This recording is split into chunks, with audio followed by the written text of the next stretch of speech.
cannot see any sort of drone, any sort of siren, or any sort of blackout for that matter.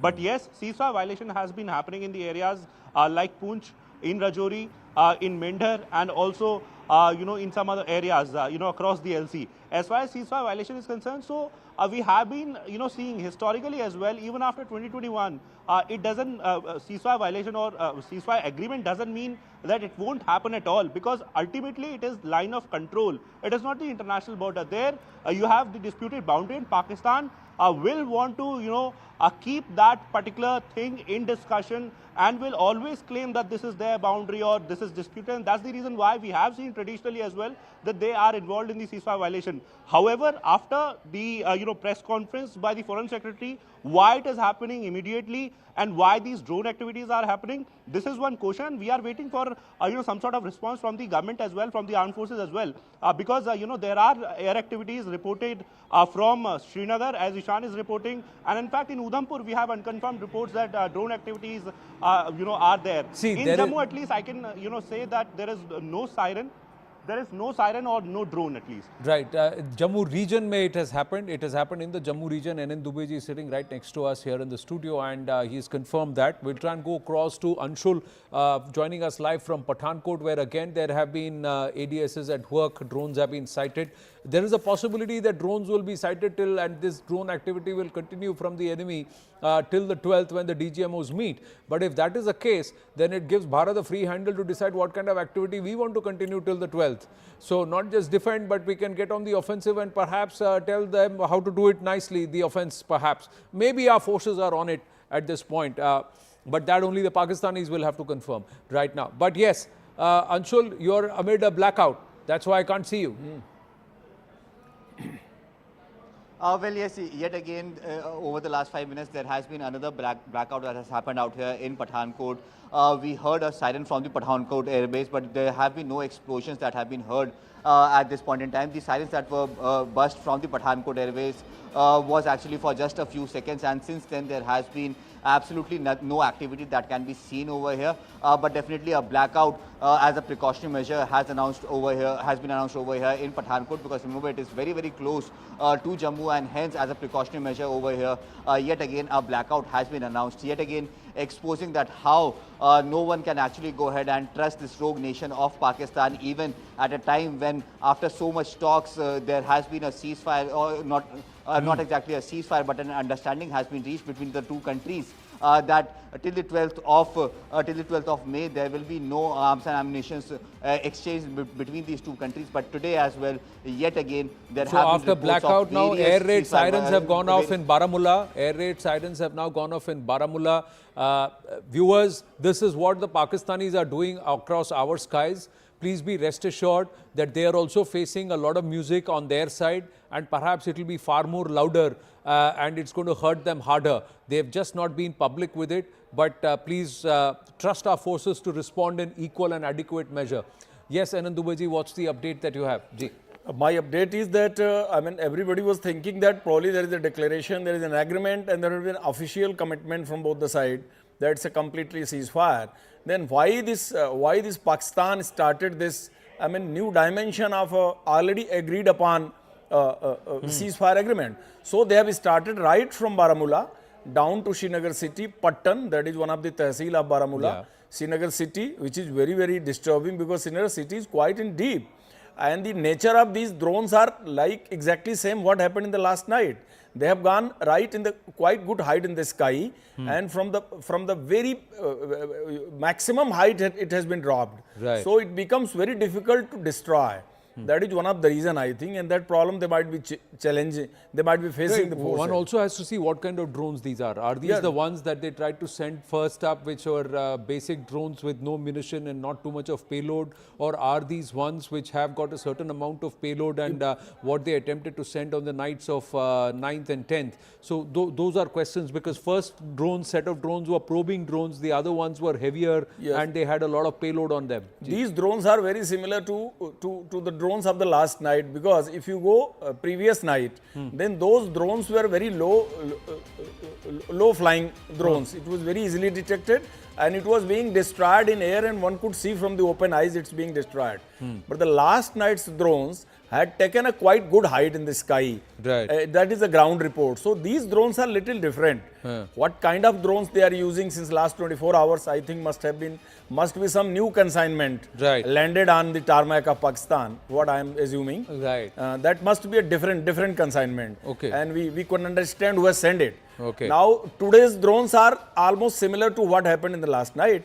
That's why they came quite down, and thereafter it has been detected. Right. Low flying drones Right. doesn't have a capacity to reach to Srinagar city. Right. It has to go to quite in a high. It has to take up a certain amount of height for it to be Yes. able to reach up to Srinagar city. How it's reached there, that's another point that will happen post facto. Tejinder Sodhi is with us. Yes, Tejinder, there is blackout in Baramulla. Sirens have gone off in Baramulla, and multiple portions of Jammu and Kashmir along the IB and the LOC have seen drone activity, including Srinagar. Yes, Anand, there has been a drone activity that has been witnessed in various regions of Jammu and Kashmir, especially in Jammu, Samba, wherein our guns, the air defense mechanism has been activated to take those drones down. Even the Jammu and Kashmir Chief Minister, who lives in the heart of Srinagar city, has also posted a video of drone and saying that there is no ceasefire which Pakistan had agreed upon. Yes, you rightly said that though I am in Baramulla right now, there is a complete blackout. I just heard a few bangs. I'm not sure what type of blasts they were, but yes, there are air raid sirens that are going on. In Jammu, there is panic amongst people. I'm told that there is a Sainik colony area in Jammu where people are rushing for safety. Because Jammu, as Akash was reporting from one place of Jammu, he's saying that there is no drone activity, but Jammu is a very big district where there are several places where drones have been sighted by the people, and our air defense mechanism has been activated to take those drones down. Right. Pakistan has also resorted to unprovoked ceasefire violation in Akhnur, which is also in Jammu, in Mendar, which is in Poonch, in Rajouri, and also in Kashmir sector. Pakistan has resorted to unprovoked ceasefire violation in the Gurez sector of Bandipora. I just had a word with one of the top sources in the defense establishment, and they have confirmed that the Indian Army is giving a befitting response to the Pakistani aggression. There has been also reports of some ceasefire, some cross-border firing in the Arispura sector, where the BSF is retaliating. So it seems that Pakistan, as Pakistan is known for backstabbing India, Pakistan, while they begged for a ceasefire, they wanted their DGMO called India and begged. They came on knees and requested India to stop firing. But within few hours, Pakistan has backstabbed. Anand, my sources within the establishment are saying that this ceasefire violation and the drone activity clearly show that the Pakistan army is a rogue army. They are not under control of the politicians of Pakistan who had requested the DGMO to call Indian counterpart and beg for the India to stop the firing. Yes. Right. Thank you for your inputs. Ishan Wani joining us live from Srinagar. Yes, Anand Dubaji, any update? Okay, we've got Rajasthan, Barmer and Jaisalmer. There is Firozpur, Punjab. There is also Amritsar is on standby. I think we'll try and get an update there. Firozpur, there is a blackout. There are pictures coming in from Firozpur where there is a blackout. Jammu regions, air raid, sirens in Baramulla. Srinagar, multiple attempts of drones being sent over Srinagar. Yes, about 5-6 drones have been negated over BB cantonment itself. Yes, Ishan. Yes, you're absolutely right. There are multiple drones right now in the sky, and they're being countered successfully by the Indian Army. The defenses are very hard to penetrate, and that's why you're seeing and hearing people who are watching us in Srinagar across India, that whatever you are listening and hearing right now is because of the drone activity in the sky, and the attempt is being made to ensure that all these drones are brought down. We specifically don't want to talk about where the drones are being attempted to land or where they are being shot at. It's an operational matter at the moment, but we can confirm to you that there are multiple drones in the sky which are even visible from the naked eye at some places, and these drones are trying to hover around Srinagar, causing to cause the maximum damage to the military infrastructure, to the vital military infrastructure located in Srinagar and other parts. Now, what we have been also told that there are multiple attempts being made in other parts of Kashmir as well, apart from Srinagar, where again we are told that these drones are successfully trying to ensure that they're trying to target the security establishment, but the robust system over Srinagar, and from the below, what we have been given to understand is trying to diffuse them. This is the night when people in Kashmir and Srinagar thought that they are going to have a peaceful night after a very long time, where we know such incursions or the drone attacks. But now, even before they would have started sleeping peacefully, it seems like, but they have decided that they're going to send more drones towards Kashmir, towards Srinagar, towards other parts of Jammu as well, and try to ensure that they damage any infrastructure. But for now, we're told there are no casualties, no injuries, and they are trying to counter them easily. So Barmer, okay, thanks for that update, Ishan. Stay safe, and I think with our air defense systems, we can be rest assured we'll be safe. Our armed forces working overtime to keep us safe. In this case, now it's spread beyond Jammu and Kashmir into Punjab and also into Rajasthan, Barmer, Bikaner, and Jodhpur. There have been blackouts there, and in Barmer and in Jaisalmer, there has been drones which have been neutralized. But now there is update that even in Jodhpur and Bikaner also, there are blackouts at this point. The former Air Chief R.K.S. Bhaduria ji is with us. Sir, how would you see this? Is this not a brazen violation of the ceasefire that the Pak DGMO himself asked for? Absolutely, it's absolutely brazen, and not only incursion by these drones, but also clearly attack. They've used armed versions of drones and attacked some of these places. The kind of explosions that we talked about. It's a clear violation. I'm sure with such kind of violation there would be repercussions. No, but repercussions should not be in equal measure. In this case, because this is again violation, shouldn't Bharat choose? Today is a time when their air defense systems are down, their air offense capability is down.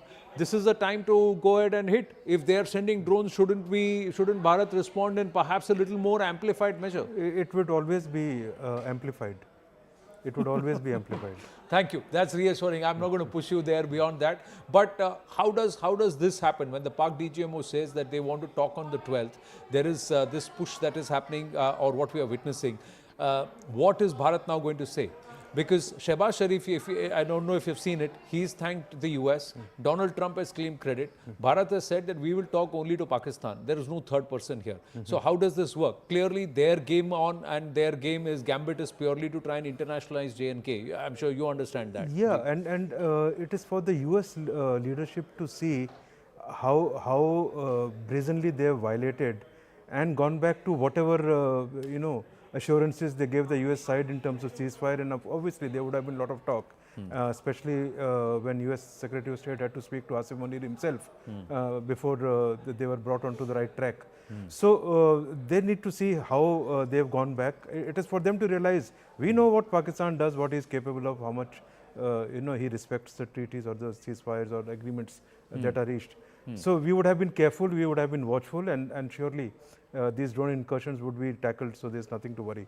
But in the larger context, I think the US leadership, the world leaders need to see the Pakistani game plan and the involvement of Pakistani military establishment, ISI, deeply into their terror networks and their support, and going so far out in support of supporting their terror organization.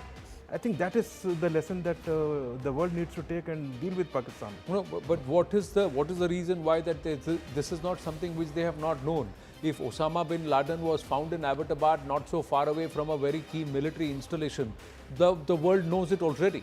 Yeah, they know it, but they have selective memory. They bring in different definitions of terrorism when it suits them. They have all kind of things they do. But when we point out these actions, they have not come out very strongly against Pakistan, in spite of Pakistan being the epicenter of terrorism.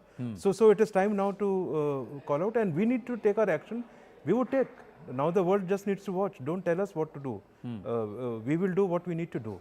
So this is another ceasefire deal that's gone begging Donald Trump and perhaps J.D. Vance, the US. Did they jump the gun in trying to take credit? Shehbaz Sharif crediting and thanking, and as Prime Minister confirming, not knowing what his army is doing immediately. In fact, minutes after Shehbaz Sharif tweeted saying thank you and we are going to talk, and we're looking at peace, the drone activity and the incursions and the ceasefire violations across the line of control and international border have started.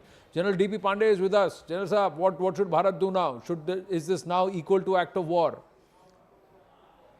Okay, so firstly, let me just start by saying that Pakistan is shit-faced number of people. The Pak army rather. Pak army should face his own prime minister who just tweeted, and within tweet, it can't be a part of a larger deception, because when you come out as a government, leading a government and make a statement, you believe that everybody is backing you up, like in any other country happens. So this is one thing happens. The second, what has happened is that US actually needs to see that how they have been shit-faced, while common sense and intelligence was the remark which the president of US made out for this thing. So they should know that the deep state, which has got great fingers and ties and affiliations inside, and they have been feeling that ISI is their tool. How they come back and actually smear in the face. But very interestingly, actually, for the Westerns, we are all right. We've got no value for them. We can be only used when they are when they need us. Omar Abdullah tweeted very shortly what the hell is happening, what has happened to ceasefire.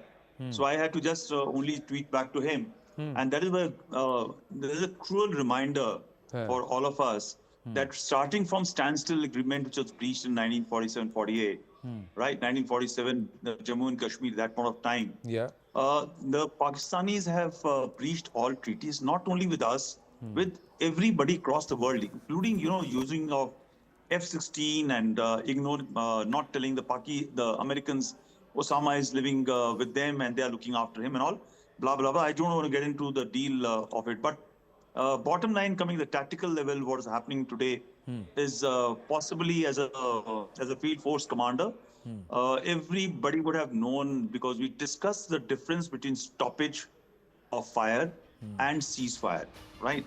The issue was to be debated, discussed, and hashed out on 12th. Any sensible army or armed forces will try and use this time for one-upmanship possibly. But given the circumstances in which a couple of top leadership had talked of ceasefire in their rank and file, right, I think this should not have happened. It is very important also for us when we are talking, right. We should not talk of a rogue element. The moment we talk of rogue element in armed forces, we're unhappy with the government and the DGMO's call, and therefore they have taken this call.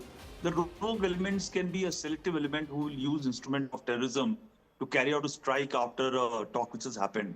But when you look at the spread all around from Kashmir to Jammu to Punjab and on the way to Rajasthan, crossing of line of control and international border is a deliberate violation by Pakistan Army as an army, right? It is not rogue elements who are just popping up, something like celebratory fire or okay, we will not like children going to the toilet and banging up some crackers. So it is quite a deliberate. There is a dissonance between the political leadership, somewhere into a sane part of the military, but in the rest of the Pak army, which has taken again, which were possibly looking to flex their muscle and showcase that we are up to the steam, have possibly taken a hit there.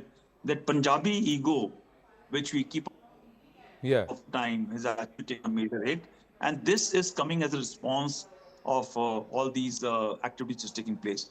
Now, the very bottom line question is it an act of war? Right? This is the time, and again, we have to go back to the thing. And I don't want to debate right now on the open that what will be that line which will breach when truly we need to declare the festival of war. But this is still controllable. This is manageable. And I'm sure without coming out, our systems which have been are being headed by people will be striking back some point of time. Oh, it's already started. In terms of the drones, yeah. It's already started. So It's already started. Proportionate response has already been given, and it will be given further. That's the update. Manoj Kumar Gupta getting us those details that Bharat's proportionate response has already started. But and it's the what a lot of people are hearing, locals are hearing in the skies. Once again, you must be used to it over the last 3-4 days. That's what happens. The first time it's all shocking, but now everybody knows what's happening. It's the ADSs, the air defense systems, the guns that are now bringing down and neutralizing these drones. So that's the effectivity that's visible. That's the explosions that one is hearing. But General Pandey believes this is still below the threshold level or the line where India as a nation will turn around and say this is an act of war. But Peter, does this leave the Americans embarrassed? Does this leave Donald Trump, Rubio, Vance, all of them perhaps embarrassed because they perhaps jumped the gun? They shouldn't have. Donald Trump is not capable of embarrassment. So, I mean, if Donald Trump were capable of embarrassment, he'd be so embarrassed at everything else that's gone on for the past 100 days. But it does create, as everybody's saying, a very, very precarious situation. And I think we're still at the point where it can be controlled and managed. And if India reacts too strongly, you know, we're on the verge of World War III. So that's not an acceptable option in the nuclear age, which means we've got to do everything we can, regardless of whatever blame is on Pakistan for breaking this ceasefire. India is in a position where it has to exercise maximum restraint right now. When I look at this and I question, what is Pakistan thinking if they're actually authorizing this breaking of the ceasefire? It looks to me totally irrational, totally self-destructive. India is stronger. And then if India responds forcefully, Pakistan has no response except resort to nuclear weapons. And that is madness. That is insanity. So this really has got to be calmed, tamped down as quickly as possible. And, you know, we've got to get back to diplomacy. Yeah. But Chief, don't you think Pakistan's nuclear bluff has already been called off? And if Russia, Ukraine has not spilled over into a World War III, Israel, Hamas or Israel, Iran has not spilled over into World War III, Bharat, Pakistan somewhere, is this whole thing about World War III important? Bharat has not even exercised 5% of its military capabilities here. No, absolutely. The nuclear bluff has been called. We have been very controlled in our actions. And I think what Pakistan is attempting tonight, in spite of ceasefire. See, 8 drones, complete blackout in Pokhran. So again, Jaisalmer region, again, 8 drones have been spotted. It's a very there. clear sign that they are trying to steal some damage, thinking that we probably won't take strong action because of ceasefire. And they would quickly get a little more damage and then call it quits. So that's not going to be accepted. That's not going to happen. There would be response from our side, which I think you just mentioned that there's something is started. So response against incursions and possibly response across, because this cannot be left, you know, without a response. Unpunished. But you made an important point of act of war. I think we need to see it is very clearly an act of war. There is a ceasefire, and you come across, it's not only drones doing surveillance, it is dropping bombs. So it is clearly an act of war. Whether we should go to war for it, clearly no. At the moment, our actions have been very controlled. Our actions have been very much below the threshold of conventional conflict. But in response to their actions, of course, it will be a multiple always, but very controlled still. We attacked some bases 7, we could have attacked much more. If it was a full-fledged conflict, we would have shaped the battlefield in a different manner. A counter would have been much more effective. So it is still very controlled. I'm sure our defense forces will give a controlled response. More importantly, I think US administration needs to see what Pakistan does, what is it capable of. In spite of a ceasefire at this level and obviously assurances to the US president, they have violated it, not only violated with you know, dedicated attacks on our bases. So it's for them to see. But if we take the conversation forward from you and into General Pandey, what happens on the 12th now, given this is happening? Now, should our viewers, should Bharat expect this to continue? Sushant Sareen is also with us. Should Bharat expect for this to continue till the 12th? And is this par for course? कि वो कुछ करते रहेंगे, हम जवाब देते रहेंगे और हम भी मारते रहेंगे उनको. No, ceasefire does not entail that this action should happen. Therefore, I expect that there would be a official statement from our side calling out the actions, calling out Pakistan on their actions, and they would Pakistan would need to explain, and US would be asking them some questions. I'm sure the lines will run through the night in terms of questioning Pakistan. But clearly, the Pakistan military leadership is in the dock for explaining how this happens at this level, if you give assurance. And I'm not surprised. Indian Defense Forces won't be surprised. It is for US to see. And US, somebody made a point. US deep state has been deeply involved in stepping up and supporting Pakistan military in particular. Not now, in the previous years. And therefore, it is for their system to realize what is happening in the new world. Right. These are pictures from about 15-20 minutes ago. So all these reports that are coming in, it's all activity that's happened between 8:45 p.m. to 9:15 p.m. IST. So it's happened in a half an hour window. That's where all these activities have happened. The reports are trickling in now.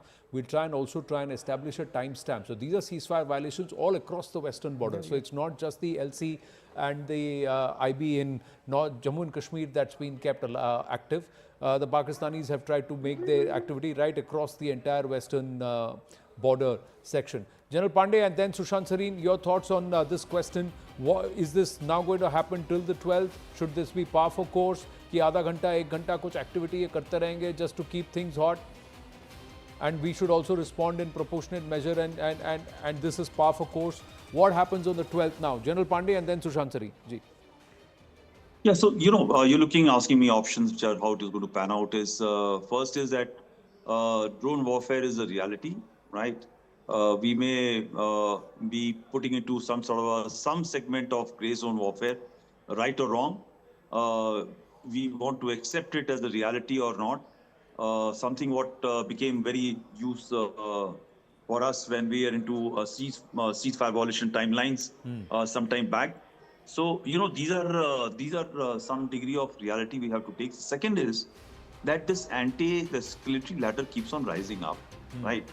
And the third option which can come up, that after due consideration and frustration, a very calibrated thought is taken up to actually go for war. And now for all these segments, we have to actually draw our system that what is the ultimate objective, right? And based on that objective and the mission, is a course which will be taken out. Now, this will become a debate, a prolonged debate, but I just want to lay out that these are three options how to pan out. Will it stop at 12th? Will it stop tonight? Will it stop tomorrow? But yes, there is possibility of this act again. Right now, nothing much has happened. I'm more worried, for last 6 days, 7 days, I have been extremely worried about any terror attack which takes place, because when this entire thing is panning out, one element from ISI or Asim Manuir says कि ये तो लग रहा है कि मेरे हाथ से लग जाएगा, अभी मुश्किल हो गया है. Now you come out and do another one, right? And that instigates the entire nation. That is exactly what he wanted in the start, right? And we go back to the drawing board after the terror attack, because this will be a paradigm shift when everybody accepted, okay, we have gone for this thing, we have hit the camps and all, we have utilized a major thing, we have punished, and the top rung leadership and the recruits or whatever, where they have gone and dusted for some point of time, but then there are elements existing, right? And this tool gets applied, that will be a major shift. And trust me, I really find myself to be in a very good place that I have retired. I'm not part of that decision-making body. It is going to be very difficult as a politician, as a government, and even as a military force to take a line this way or that way.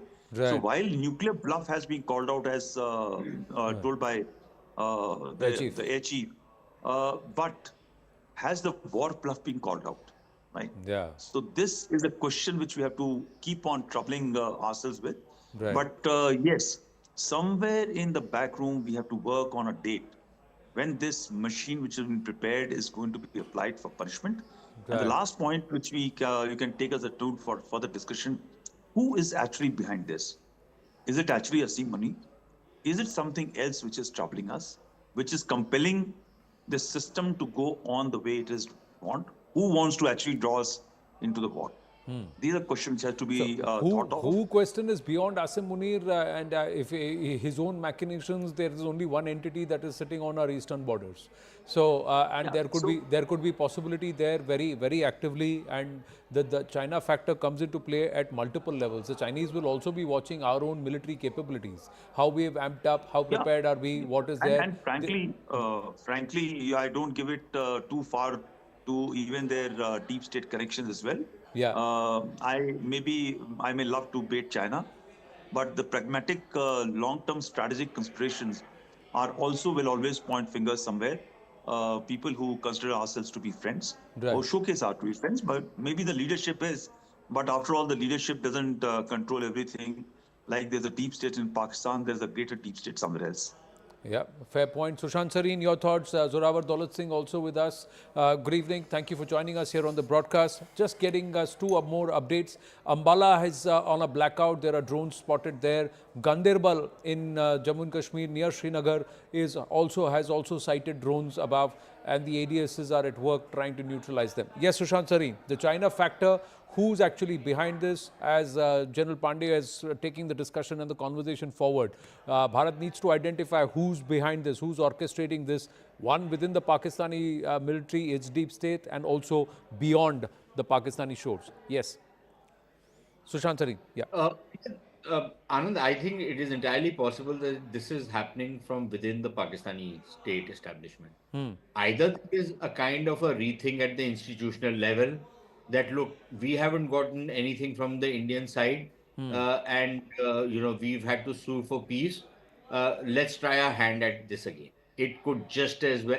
Look, the fact is that if DGMO talks to the Indian DGMO and looks for a ceasefire, and we agree to it, then that ceasefire has to be observed. Then there is no question of okay, fine, we agree to a ceasefire today, but we'll start observing it on the 12th. Correct. They decided upon a time, on a particular date, and that is the time from which the ceasefire should start. Right. And if one side is starting to violate the ceasefire, then there is no reason for the other side to observe the ceasefire. Right. So quite clearly, this ceasefire is breaking down as we speak. And this is not limited to only line of control. This is all across, right. As yourself reporting. And if that indeed is the case, then I think we have to come to the conclusion that whatever agreement was discussed today is not worth anything. Right. And that the Pakistanis have tried to take everybody for a ride and are probably trying, to throw the dice once more to see what they can get out of it. Right. And that is what it seems, which means that we are then back on the escalation spiral, which is fair enough. I don't have a problem with that.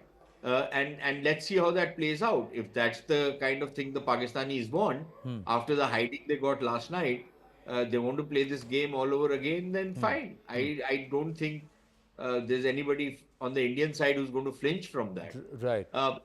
On whether the Chinese are prompting them to do it, look, I think again, even the statement which we saw from the Chinese today was pretty middle of the road, right? They were not taking any side one way or another. Now, one can say that this is deception from the Chinese side, or one could say, well, the Chinese realize that, this is not worth,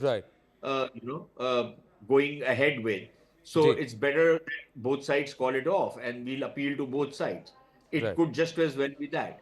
The question is, whatever, the Americans tried to play, whatever role they tried to play, how they are going to react. Right. Are they now going to go ahead and say that, look, let's use whatever leverages we have and start turning the screws on the Pakistanis?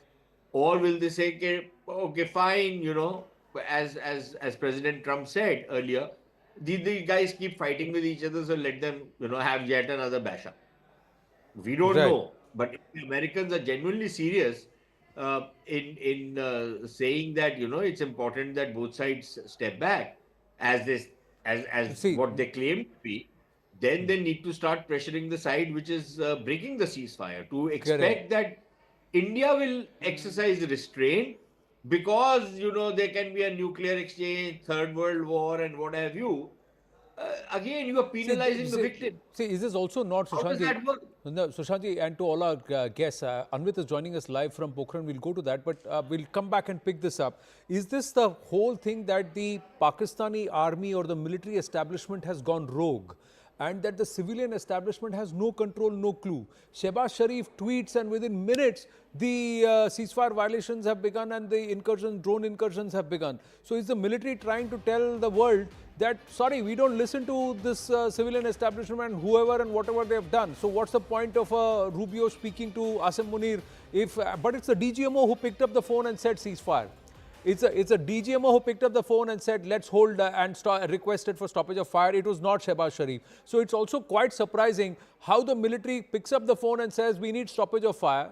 The Prime Minister comes out and says, thank you very much, America, you've done this for me. And immediately the army decides to say, no, we're going to send the drones and start firing our artillery again. How is this happening is a big question. Zoravarji, I'll come to you with this.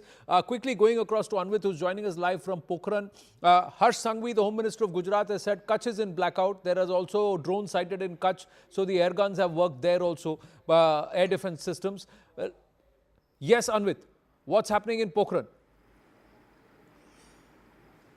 Yes, Anand. See, a complete blackout has been imposed just half an hour ago. Earlier, it was scheduled for 11 p.m. Life had returned to normalcy just after the announcement of a ceasefire. Some shops were also open since they had been under complete lockdown since past one day. People had also returned to street, but now just see out of this, place, complete blackout here. Also, because 8 drone sightings have been reported, so blackout has been imposed at 9:30 p.m. Okay. Earlier today, also three missile parts were also recovered from 3 areas here in Pokhran and in nearby Sadar and in Jamla village also. However, no damage to lives were reported, but Jamla one, what we were being told that it was a missile and it had been intercepted in the air. A blast took place. We also met the eyewitness who said that yes, he saw it exploding in the air, and he also said that some fighter jets were also spotted earlier today in the morning around 4 a.m. So keeping that in mind and keeping the recent drone sightings, a blackout has been initiated before the expected time, and the vehicular movement is completely shut. Street lights have been shut. All the shops are under complete lockdown, and as we see, the skies of Pokhran may look right now as the situation is normal, but just a short while ago 8 drones have been spotted. However, no loss of life or any mishap, however, so have been reported so far from this place. Right. So what time did you say that the drones were sighted, the 8 drones? Just about half an hour ago, we have been told that 8 drones were spotted. However, they have not been engaged. They did not, and no mishap has been reported. No loss of any architecture has been reported. But yes, previously also in Jaisalmer's Kishan Ghat, one drone cell had fallen from one of the drones. It had to be, military had to be called in. It had to be diffused. It had to be a controlled detonation was done, and that detonation itself was so huge. So keeping in mind that drones, even if they do not attack, some mishap may take place, and even if they are intercepted, their parts may fall, which also then need to be, the entire area needs to be cordoned and precautionary measures need to be put in place. So right. Keeping that in mind, complete blackout has been initiated. Also, because the drone sightings were there, police are on alert. Military certainly is keeping an eye across the border as well, but local police is also patrolling. Announcements are also being made, so asking people not to step out and just keep inside your houses. Right, right. Thank you for that update, Anvit. Stay safe. Great work done, and kudos to our team of reporters on ground who've been there in the face of danger, right in the thick of all the action, and getting us all the details. One aspect we've tried to focus is that we verify, recheck, verify, and then put out only the authentic news here on the News 18 network, across the network. That's what we are priding ourselves on in this coverage of Operation Sindoor. But Zoravarji, let's get back to this issue. Is the civilian government in variance with the army? Are elements in the army who have gone rogue? That's why we see this, because the conversation was had between the DGMOs. So if the military did not have a buy-in towards the stoppage of fire, the call would not have come from the Pak DGMO. So how would you read this situation, and how should Bharat now calibrate its response? So I would step back and just see the lead up to this particular lull, because if you notice over the past 3 days, there's been a gradual notching up and moving up the escalation ladder. Yeah. India initially sort of was calibrating its actions in a very, very calibrated defensive way, calling it non-escalatory. Pakistan was the one that was itching for a fight. It was raising the ante, hoping that kind of would unsettle the Indians to sort of find some way out. But actually what it precipitated was the Indian side actually responded to that. And I think there was an Indian move to move up the escalation ladder, not just reciprocal strikes. And I think that's where last night, I think the Americans, who were quite happy for a few days ago to just watch this slugging match play out, hoping that it would stay at the low end, I think they noticed that this could be a very different kind of a military operation that could unfold. And they intervened, as they've always done, to protect their long-standing non-NATO ally. They don't want this to sort of get out of hand. There are various reasons, of course. They want stability, peace, but I think they have taken the oxygen out of what could have been a different phase of this crisis, and they have. So now we've got left with where the Pakistanis have exploited the Americans, taken that pressure off where the Indians possibly could have moved towards, and now they also, of course, by all these actions, this tactical low-level actions, they're denying India any kind of political victory from the resolution of the standoff. Right. So there are, see, let's look at it this way. The Pakistan army, under no circumstances, views this entire episode in any way the way the Indians do. For us, this was a counter-terror operation. It's India trying to formulate a legitimate doctrine of self-defense. They violate your sovereignty through massive terror attacks. They are not going to go costless. That's the Indian response. For the Pakistanis, they want this advantage of coercion and low-level proxy conflict to continue. So there is a complete clash of security concepts. And if we think we're just going to get Donald Trump, who has frankly no interest in a long-lasting engagement and facilitating. Just got an update, Zorawji. We'd like to take this conversation forward with all our guests on this. The government sources are telling us, and Siddhant is getting us this update, that Pak has violated a bilateral understanding. So this is what? Pak has violated a bilateral understanding. That is the government source telling CNN News 18 at this point.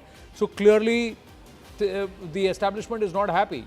The government is not happy with the way Pakistan is behaving. So a bilateral understanding reached upon between two nations has been violated is the position. Now, what does this mean? Zorawarji, and then I'll bring in Arkesh Bhatturiya ji. Yes, please complete. Yeah, so they also don't want this entire peace and stability to extend to Kashmir.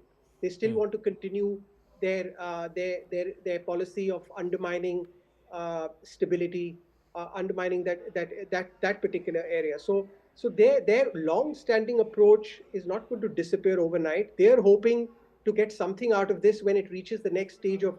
You have Marco Rubio making a statement that there are going to be possible dialogue and negotiations in a neutral country. Frankly, there's nobody from the Indian side who has made any kind of a statement on that. They are looking at this as purely in terms of a ceasefire and a closure of termination of this crisis. While for the Pakistani, this is a stepping stone to open up a bigger conversation. So there's a complete mismatch of where both sides are operating. So for India, I think it's just got to maintain a certain posture of readiness and evaluate its options. No, and the other thing is Bharat is very clear. This is bilateral, and it's a bilateral understanding has been violated. Siddhant joining us. Yes, Siddhant. What are government sources saying? Well, yes, that's right, Anand. In fact, I've spoken to top sources in government of India, and what they have told me, Anand, is something very, very interesting. In fact, they have put things very straight. They are calling it a violation of the understanding which has been reached between the two sides this afternoon. So clearly, government of India is looking at this particular development after the announcement of understanding as the violation. Right. And in fact, there have been an air intrusion. Perhaps, Anand, there are multiple, air intrusion. And in fact, our colleagues are reporting from ground. And now, no, there is a possibility something more could have happened. There is some action that's happened in Nagrota. We're waiting for some confirmation, and we'll try and get you the details. But there is also drone sighting in Riyasi. So there is also drones that have been seen flying over Riyasi. There has been complete blackout there also. There is some check, some problem, some issues that have come to pass on ground in Nagrota. Something's happened there. We'll try and get you more details. But Air Chief, Your thoughts on this? Bharat's position is this is a violation of a bilateral understanding. See, my reading Tonight is the night when the Pakis are the most vulnerable. My reading is if an official statement has come already that Pakistan has violated the ceasefire, then there would be repercussions to the violation. And you keep your channels going and wait for the result in the morning. But in this case, what then happens to what is supposed to be on the 12th? Or does Bharat's position just only harden a little more? Yeah, Bharat's position will already get hardened. They have violated the ceasefire. So it's for the Americans to realize the doublespeak that Pakistan does. Clearly, again, I think you made a mention of this, that Asif Munir probably is not either fully with it or there is a bit of, there is a lot of communication difference between what he feels and what the Pakistani political leadership feels, which is coming out. Sorry, sir, I'm just going to try and see if we can get Tejinder Sodhi on the phone to tell us what's actually happened in Nagrota. As of now, Akash is telling us that the shelling along the line of control has stopped for the moment. So the guns have gone silent for now. That's the latest coming through. And that there have been no ground blasts in Srinagar. Everything's been negated in the skies. That's the other update. Yes, sir, please complete. Yeah, so clearly it's a violation. Official statement has come, so there would be some response. And I think we'll see how it pans out tomorrow. Of course, the US administration will come down heavily in their communication with Pakistan as to regarding the violation, because it's very clear. If there are explosions on our bases, etc., the armed drones coming which have been intercepted, it is not a simple violation. It is not some LOC firing which can be contested. So the Jammu and Kashmir, both LOC along Jammu and Kashmir and also along the IB, we are given to understand shelling is stopped. Ishan is also confirming कि अभी shelling बंद हो गया है. Tejinder Sodhi is joining us with some more development that's happened. What's happened in Nagrota? Can we put that out? Is there a confirmation of what's happened there? Yes, Anand, there has been a confirmation that some suspected movement was reported near one of the gates of the 16th Corps of the Indian Army. After that, the sentry deployed at the gate has fired several shots toward that movement, though the entire area has been cordoned off right now to ascertain who those suspected people were. So the entire area has been cordoned. Movement along the Nagrota belt has been stopped. People have been asked to stay vigilant and to ensure that the suspects, if they are terrorists, they have to be identified and taken down. But yes, the situation continues to be fluid right now. The entire military base there is on heightened alert, and we are told that the sentry fired at the suspected movement of some suspected person, whether they were terrorists. They were seen outside one of the important gates of this important vital army installation. So, as you know, Anand, we have been discussing it since morning that the entire army or vital Indian army installations across Jammu and Kashmir have been put on heightened alert. Any suspicious movement or any trespassing would be dealt with seriously. And there are also inputs that Pakistan-based terrorists, they have asked their cadre in Jammu and Kashmir to carry out terror strikes on vital army installations so as to divert the attention of the Indian armed forces, which are right now engaged in conflict with Pakistan. But the thing is, Tejinder, you're saying that that was a gate of the 16th Corps. There was suspected movement. The sentry fired multiple rounds, and after that, there is no what happened thereafter. It's not yet confirmed. Nagrota, currently, there remains a blackout at this point, but there is a big watch. There was earlier in the day here at CNN News 18, and even yesterday we had said that there is this multiple ceasefire violations because Pakistan is trying to push through some jihadis into this place to give some anjam to some wardat here, and the idea is with instructions to target critical military installations or brigade headquarters or areas and try and inflict some damage there. That's the point. That was that instruction had been sent about 24 hours ago to this cadre, and if there are some who are loitering and even ground cadre sleeper cells being activated, if there is something like that happens, then what happens? It's all gloves off. The 1700 hours agreement of earlier in the day that there will be no military action, will that go off? Bharat's clear warning, any act of terror is equal to an act of war. Does that then start future act of terror? Future can be 5 minutes from now and it can be 5 months from now. But does that, what does that mean? The other thing is, does this also mean this is egg on Donald Trump's face? And does that mean that General Munir does not care for what Donald Trump is coming out and claiming, and he's gone off on his own tangent? So that's another part. Mike Waltz has just tweeted. He's saying tremendous progress towards stability in a historically volatile region. It won't be easy. There will be violations and much work to be done, but another step in President Trump's commitment to peace. So Mike Waltz is trying to further try and amp up Trump wants peace, etc., etc. But Bharat is very clear, this is bilateral. This is between Bharat and Pakistan. Pakistan has to play heel, and it has to toe the line. If it doesn't, then it's gloves off. It's an act of war. So that's where we are at this point. There's blackout in Bhatinda as well. Air Chief, your thoughts, how things are moving out? Is Pakistan still climbing on the escalation ladder? Is this something which is going to be par for course? Are you willing to agree with General Pandey saying that we've got to decide our line? Major General SVP Singh is also with us, the former ADG Artillery and 1971 war veteran. Major Manik Jolly also joins us. But first to you, Air Chief. Yeah. I think very clearly Pakistan in this transition into after ceasefire is trying to steal some damage, some face saving, and quickly expect that there will be further. Okay, we are stopping, etc., and there is no response from our side. But the government having already stated, I think the response would have already started or would be in progress or would happen, and it should be a robust response. What happens tomorrow, whatever statements now coming from US side, I think they need to see and deal with Pakistan more firmly. And of course, the deep state, I think there was a comment regarding that they are the ones responsible for giving Pakistan military the core strength because of which they are able to support terrorism to the extent. So in the background, there is involvement historically to support this. Today's administration is well against them and is very good. There's no doubt. But I'm talking of historical. So we need to. There was another issue of whether Asif Munir is responsible. Yeah. Of course, he is the one responsible. He and ISI.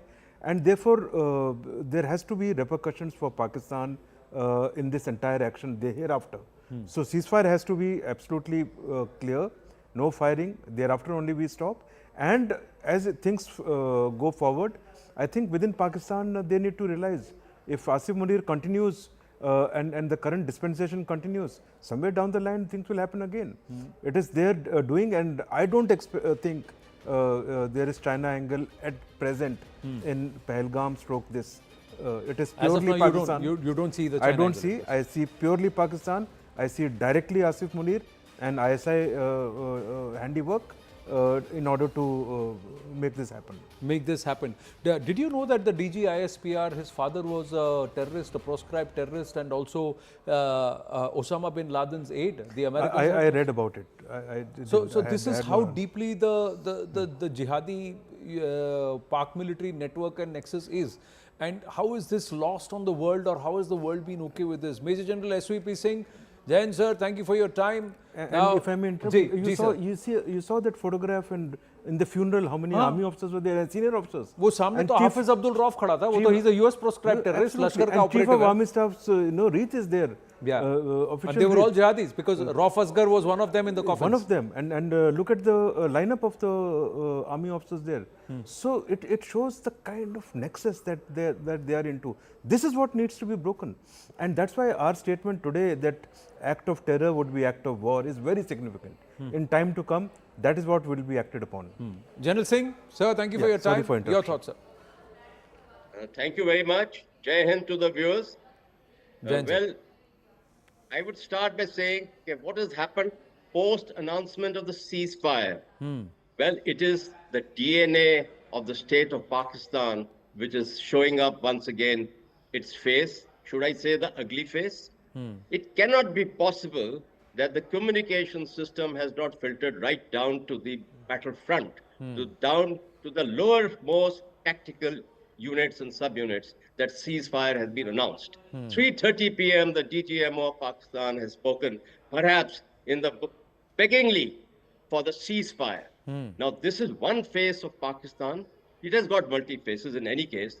Second is Pakistan should have been very grateful. Yesterday, bailed out by IMF and today bailed out by the Indian state, by the Indian Prime Minister.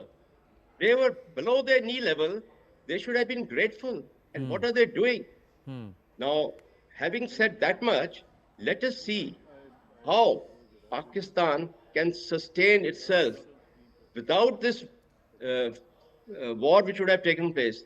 It has not looked inwards, but was moving external lines towards our international border and trying to show face to India in this last 96 hours. But look, when they're trying to show face to us, on its back were two daggers punctured right into their spine, the Baluchistan and the Khyber Pakhtunkhwa. And yet, the leadership, the madness within it, was trying to show the two-headed face. Now, Pakistan's other problem besides this is the water sharing, not the Indus Water Treaty, the holding it in abeyance. It is the water sharing between Punjab and Sindh, which is boiling down. There's 6-canal system which Munir had only opted as an architect, stands cancelled. People have been suffering for water right in Sindh and Karachi. Water tankers move around in Karachi well before the suspension or the holding against the Indus Water Treaty. So that is their state. Then I think post 1971, post 1999, it was set by the Indian state, by all the right thinkers, get your act together. The people of Pakistan, get your act together. The political leaders, get your act together. Control your army. Control these army generals. But they have not been able to do that. And this Mullah general, pardon me to say that, he has taken Pakistan down the barrel. Down the barrel. That 16th April speech of his is going to haunt him and haunt him to his last breath.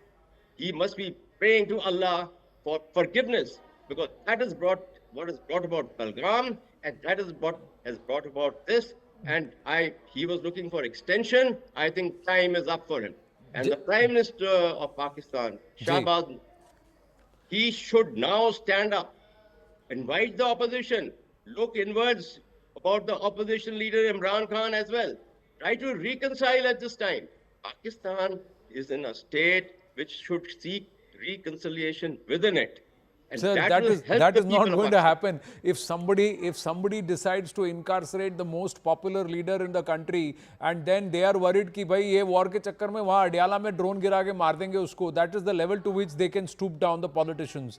The army generals have got no, nothing to color themselves in glory about. The fact is that from his days as a major, I'm given to understand from a former Pakistan army guy that General Munir was actually called the Deceiver. He's nicknamed the Deceiver क्योंकि वो सबको धोखा देते थे. अभी पाकिस्तानी आवाम को भी धोखा दे रहे हैं, दुनिया को भी धोखा दे रहे हैं. दूसरी बात sir, everybody calls him Mullah Munir because of his vitriol and the fact that he's the son of a Maulana. But within the Pak army circles, this is again come from one of the highest places, sources there. He's nicknamed Chachu Whiskey because उनको रात को उनका चाहिए Patiala sir. उसके अलावा उन्हें नहीं हजम होती. तो that is the reality about him, that he loves his tipple, he loves his whiskey, so he's called Chachu Whiskey. So he's Mullah Whiskey in that way. So he tries to portray a particular front to the world, and he's a different person at the back end. But far gone, far radicalized, and perhaps many believe that he's the one behind all of this that is happening. Major Manik Jolly is also with us. Now, exactly what we spoke about. I can't see anything. But I hope you can hear. We'll try and show you. We'll try and get you visuals also. But the fact is, right now, it's like what a lot of people in Srinagar were hearing. It is noise, a lot of noise from the Pakistanis, and what we've been hearing by the Pakistani civilian establishment across international media. A lot of noise, a lot of bluster, but no content. But in this case, Major Manik Jolly, just about 4 hours ago, we were having a conversation कि इन पाकिस्तानियों का भरोसा नहीं किया जा सकता. And that is exactly within 2 hours of that conversation, they proved us right. So what does Bharat do from here on? Yeah, so actually the moment this press conference came up and it was told that we are going for ceasefire / stoppage of firing and all, immediately I was with Anand and said there is no point doing this. You cannot trust these people because they have a very unique situation where they will say, okay, Shahbaz is doing the peace treaty, but somehow Munir attacked. okay, Munir is doing the peace treaty, but some militants got together and they attacked. They are so broken down and disoriented. I wouldn't call it disoriented, but disjointed actually, that they keep doing these things and keep blaming on each other. That's how they operate. Secondly, what India has to do is now there is no chance of backing down. Because the thing is, we gave them a past few entire week actually, we gave them a lot of chances to off ramp. That's a term being used now. We gave them a lot of opportunity to de-escalate. We gave them chances to come to peace. Because right from start, our point has been we took out terror camps, and there's nothing more than that we want. But they have been escalating it day after day with these terror attacks, with drone attacks. Today there's been a terrorist attack on Nagrota camp. That's what I'm hearing. Right? The point is that now India has to go for the decisive action. And decisive action does not mean that we go for an all-out war, but at least catch hold of some area, zone, core, wherever we want to. Yeah, and just go for it. I mean, because the thing is, till the time they feel the heat that we can give them, they will not stop. So there are some, there are a few peaks and there are a few bowls. जिसका जो हमेशा हमारा हम हमेशा we take it and then we give it back to them. This time we should just take it and sit there. Yeah, so we are dominating it, majorly dominating at many areas. I think we should just go ahead with it. That's my personal opinion, and start showing them that we can do it. Just a confirmation that's come in. I'm just interrupting you, Major Jolly, that there are no blasts since there have been no ground blasts in Srinagar. It was all the air defense system on top. The other part is LC and the borders are now shant. The artillery firing has stopped. It happened some time back. The other thing is the drones did come in, but the drones have all been shot down. All drones have been now shot down. There's nothing happened across the western border. That's what the army is saying. So at this point, there is no problem. The blackouts in a lot of places has been on a precautionary level. Now, there are some reports about or something about Vaishno Devi par hamla and all of that. Nothing like that has happened. The Vaishno Devi Bhavan, there was blackout. Drones were seen in that area, but they've all been neutralized in the skies. There's nothing that's happened. So, but this electricity now has also been restored in Baramulla. So things coming back into normal, and you know, sometime back Manoj Gupta had said that this is what the Pakistanis will do. 1-2 घंटा ये drone भेजते रहेंगे, हम उनको उड़ाते रहेंगे, हम भी वहाँ कुछ करते रहेंगे, ये 12 तारीख तक चलता रहेगा. But is that okay? Is that par for course? Should we say that this is all right? Or should we now make the cost far more punitive? Tilak Devasharji is also with us. Tilakji, your thoughts? See, as I have maintained and a lot of other people on your panel also maintained, you can't trust the Pakistanis. So that is simple. So in any negotiations, in any agreement, just go with this caveat that you can't trust them. And sure enough, within 2 hours. But one good thing, you know, which comes out from this is that for the world also, the world itself, including the US President and the Secretary of State, that after they have given their commitment, after they put it down on paper, they find that Pakistan has broken this cessation of hostilities within 2 hours. So that just sustains and proves India's point that you cannot trust. And I think even on our side, people were talking about that now we should de-escalate and do this and that. Will see for themselves how brazen Pakistan is in doing, they say one thing and they do another thing. So that the duplicity in their behavior is now out in the open, it's transparent, it's all for people to see. And I think we must not rest on our laurels, but give them the same kind of pasting that we did last night. You know, the lesson has to be driven home to them that you can't take us for granted. And I think that even that meeting that the DGMOs are to hold or were to hold on the 12th should be postponed. Do it by a day, do it by 6 hours, do it by 2 days. But you cannot sanction this kind of behavior by Pakistan. They must realize there are costs to pay on breaking a solemn agreement. I saw R.K.S. Bhaduria ji sitting next to me saying, "Ha." So you agree, disagree? There are a lot of people who believe कि वो जब तक बोल रहे हैं हमको बात करनी है, जब तक वो बात करनी नहीं आते, तब तक हम उनको मारते रहें, पीटते रहें, ठोकते रहें.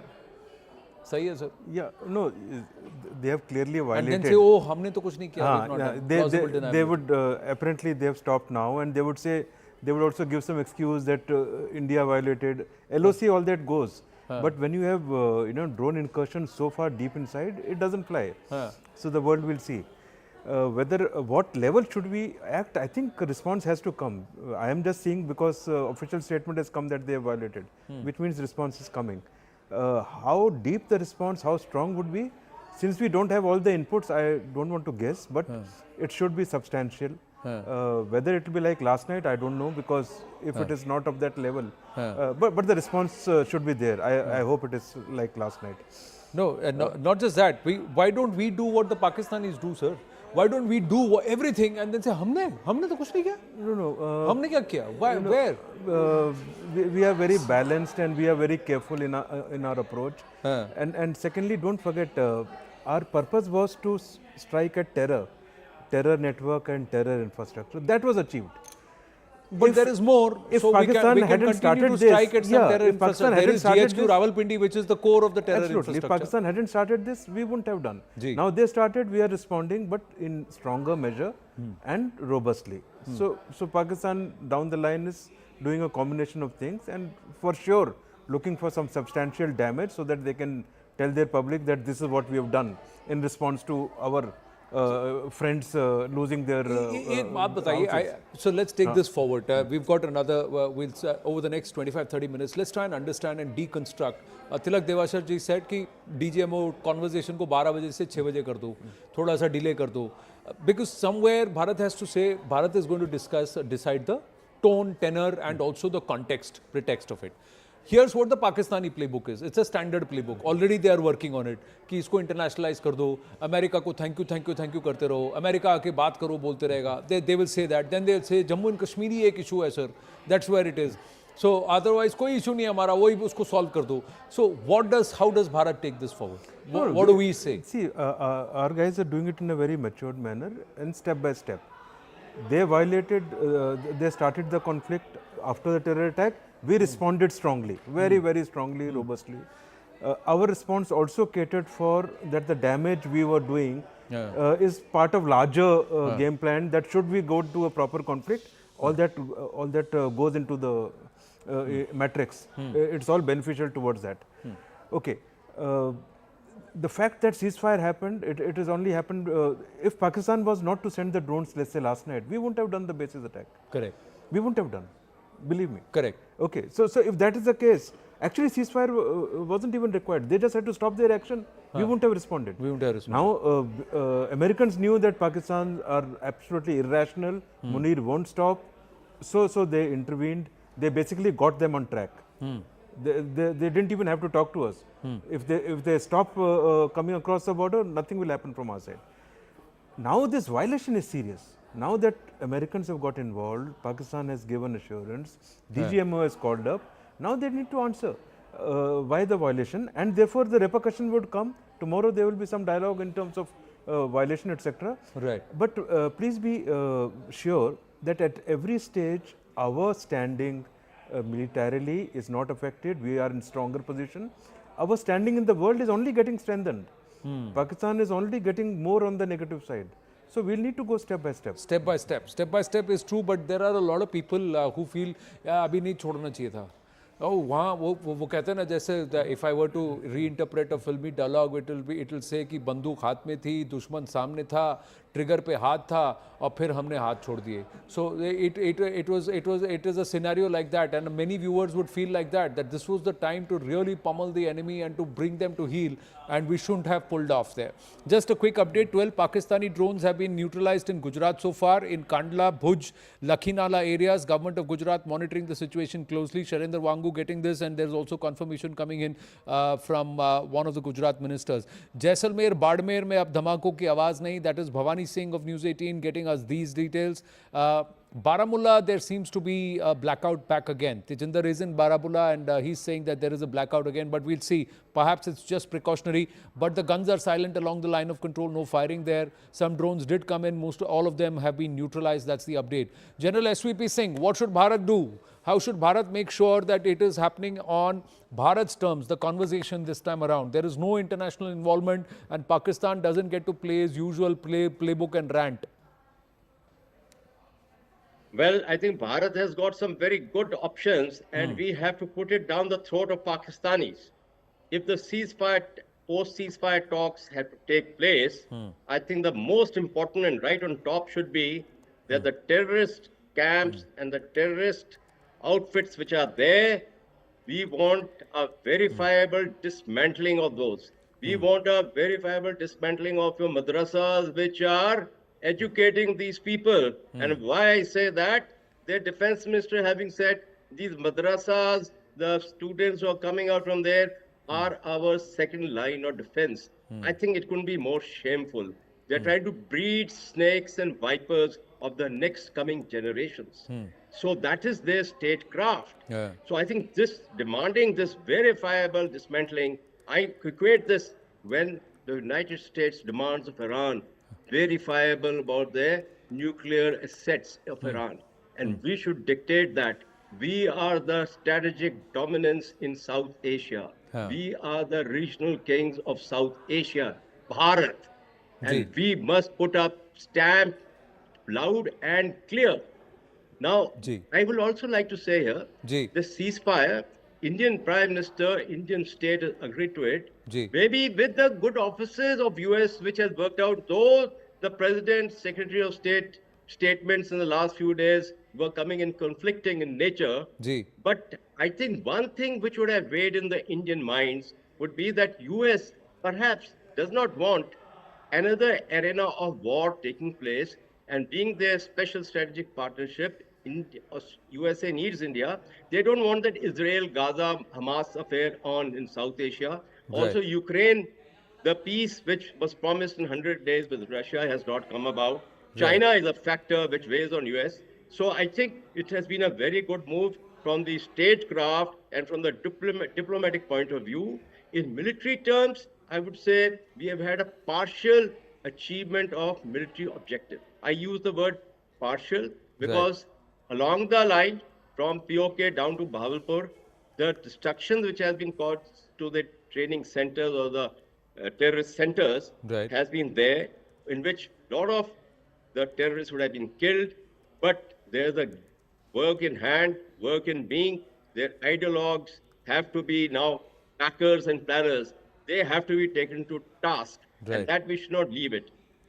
In the instant case of this ceasefire violation and the drones having fired and the blackout having taken place, let me tell you, I fear that they would have infiltrated their terrorist groups even now in this evening.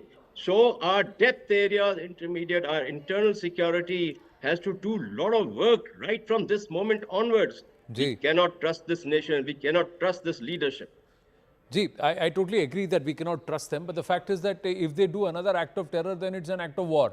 So the button for escalation, the button for punitive action now is with Bharat. Before I come to you, Tilakji, Major Jolly, do you believe that that's perhaps the biggest change in posture and equation? There is no need for anybody else's okay or permission. The entire posture changes, military posture changes. The cost of any act of terror has only increased from 2016 onwards in the last decade. The other part is that Bharat now decides what is the punitive measure, what is equal to an act of war and what is an act of Pak-backed terror. That definition and that interpretation is left open to Bharat. Do you believe that is perhaps the biggest shift, and that will come into play even on the 12th when the DGMOs, if things go all according to plan, meet? Yeah, I mean, there's a complete blackout in Patiala also now, right now. Please continue. Yeah. Let's say we, for discussion's sake, we disregard what is happening right now and we reach 12th and the discussions are happening. The statement which the MEA and even the defense spokesperson gave, we never mentioned that there was any intervention of US. We never mentioned that Trump or once came and they negotiated peace between us. That means India is has taken control. That this is our decision. We decided to go for this no firing stop for 2 days, and after that we will have a discussion again. What that gives us is a leverage that since we decided step 1 on our own, that was taking out these terror camps. Since we decided on step 2, that is retaliating to their minor incursions with our missiles or whatever. Since we decided on step 3, that's to go for a 3-day break from firing. Hence, we hold the right to take step 4, whatever that might be. The conclusive, authority that India is holding right now should be enough for us to go ahead with whatever step we take. You drop in the IWT, drop in the other, diplomatic pressures we are putting in, and we have total control of the situation. So I think military or kinetic action, as everybody calls it, I think that's just a part of that. That's an extension of the same authority that we exude right now, and we should just go ahead with it. There's no need to ask anyone. No need to ask anyone. Tilak Devasharji, should we continue the non-kinetic offensives? So talk about Indus Water Treaty, talk about anything else is off the table. Let's just talk military backing off when the DGMOs meet. Absolutely. I think we should not let off pressure on Pakistan as far as water is concerned. And I think this is one of the things that has brought Pakistan to its senses. Because as I've mentioned several times, the Kharif is going to start. You have to sow the Kharif crop by the 15th of May onwards. If they don't have water, and IFSA has already said there's a 21% shortage of water. And if you continue to make water supplies to Pakistan unpredictable, and you release them in a bulk, so which they flow out into the sea, starve them otherwise. So this is something which is going to create pressure in Punjab. The Punjabi farmers who are going to sow their crops are going to be up in arms.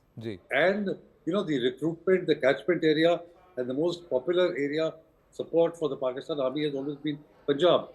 If you attack their livelihood, 60% of Pakistan's population depends on agriculture for their livelihood. If you disrupt that, even if it is for 15 days, 20 days, a month, the consequences for Pakistan's food security and agriculture would be pretty severe. So I think the non-kinetic measures that we have adopted, especially holding the treaty in abeyance, we must continue that. Must continue that pressure. And as far as kinetic action is concerned, if you want to be restrained, if you want to be proportionate, fine, continue to doing that. But you cannot accept that right from Bhuj up to Srinagar, there are drones roaming around, with impunity. I mean, this is not how interstate relations between neighbors are conducted. How can you subject our population is being subjected to trauma? It's not actually firing and explosions, but as soon as there is a blackout, siren goes off, people get disturbed, children get disturbed. So I think we need to react strongly in adequate measure. I'm not saying go berserk, but certainly what we did last night really brought Pakistan to its senses. No, but how do we as a nation, and let's take this conversation forward. Two points. One is Pakistan is trying to reduce the cost of war with Bharat or escalation with Bharat, because that's why they're leaning on drones. Drones per drone individual entity is far more per unit as cheaper. The other thing is they are also trying to use tech smartly. They're trying to conduct push for cyber attacks which have been thwarted. They're also trying to push drones and arms, ammunition, drugs via drones, and then send the infiltrators as normal people with valid passports coming and going here. So they are trying to use technology, use cost, lower the cost for bleeding Bharat with 1,000 cuts. How does Bharat increase the cost for Pakistan? Perhaps non-kinetic measures are the only way. Yeah, and I think... And the other part is Turkey. Uska kya kare? Okay. I think non-kinetic measure, whatever measure, are not even under discussion, because those were taken differently in different time and space. The ceasefire pertains only to the military action that is happening across the sea. That's all. So I don't think that will come anywhere even on discussion. There is no question of stopping the non-kinetic or other measures other than military. The ceasefire would mean no action militarily. That's all.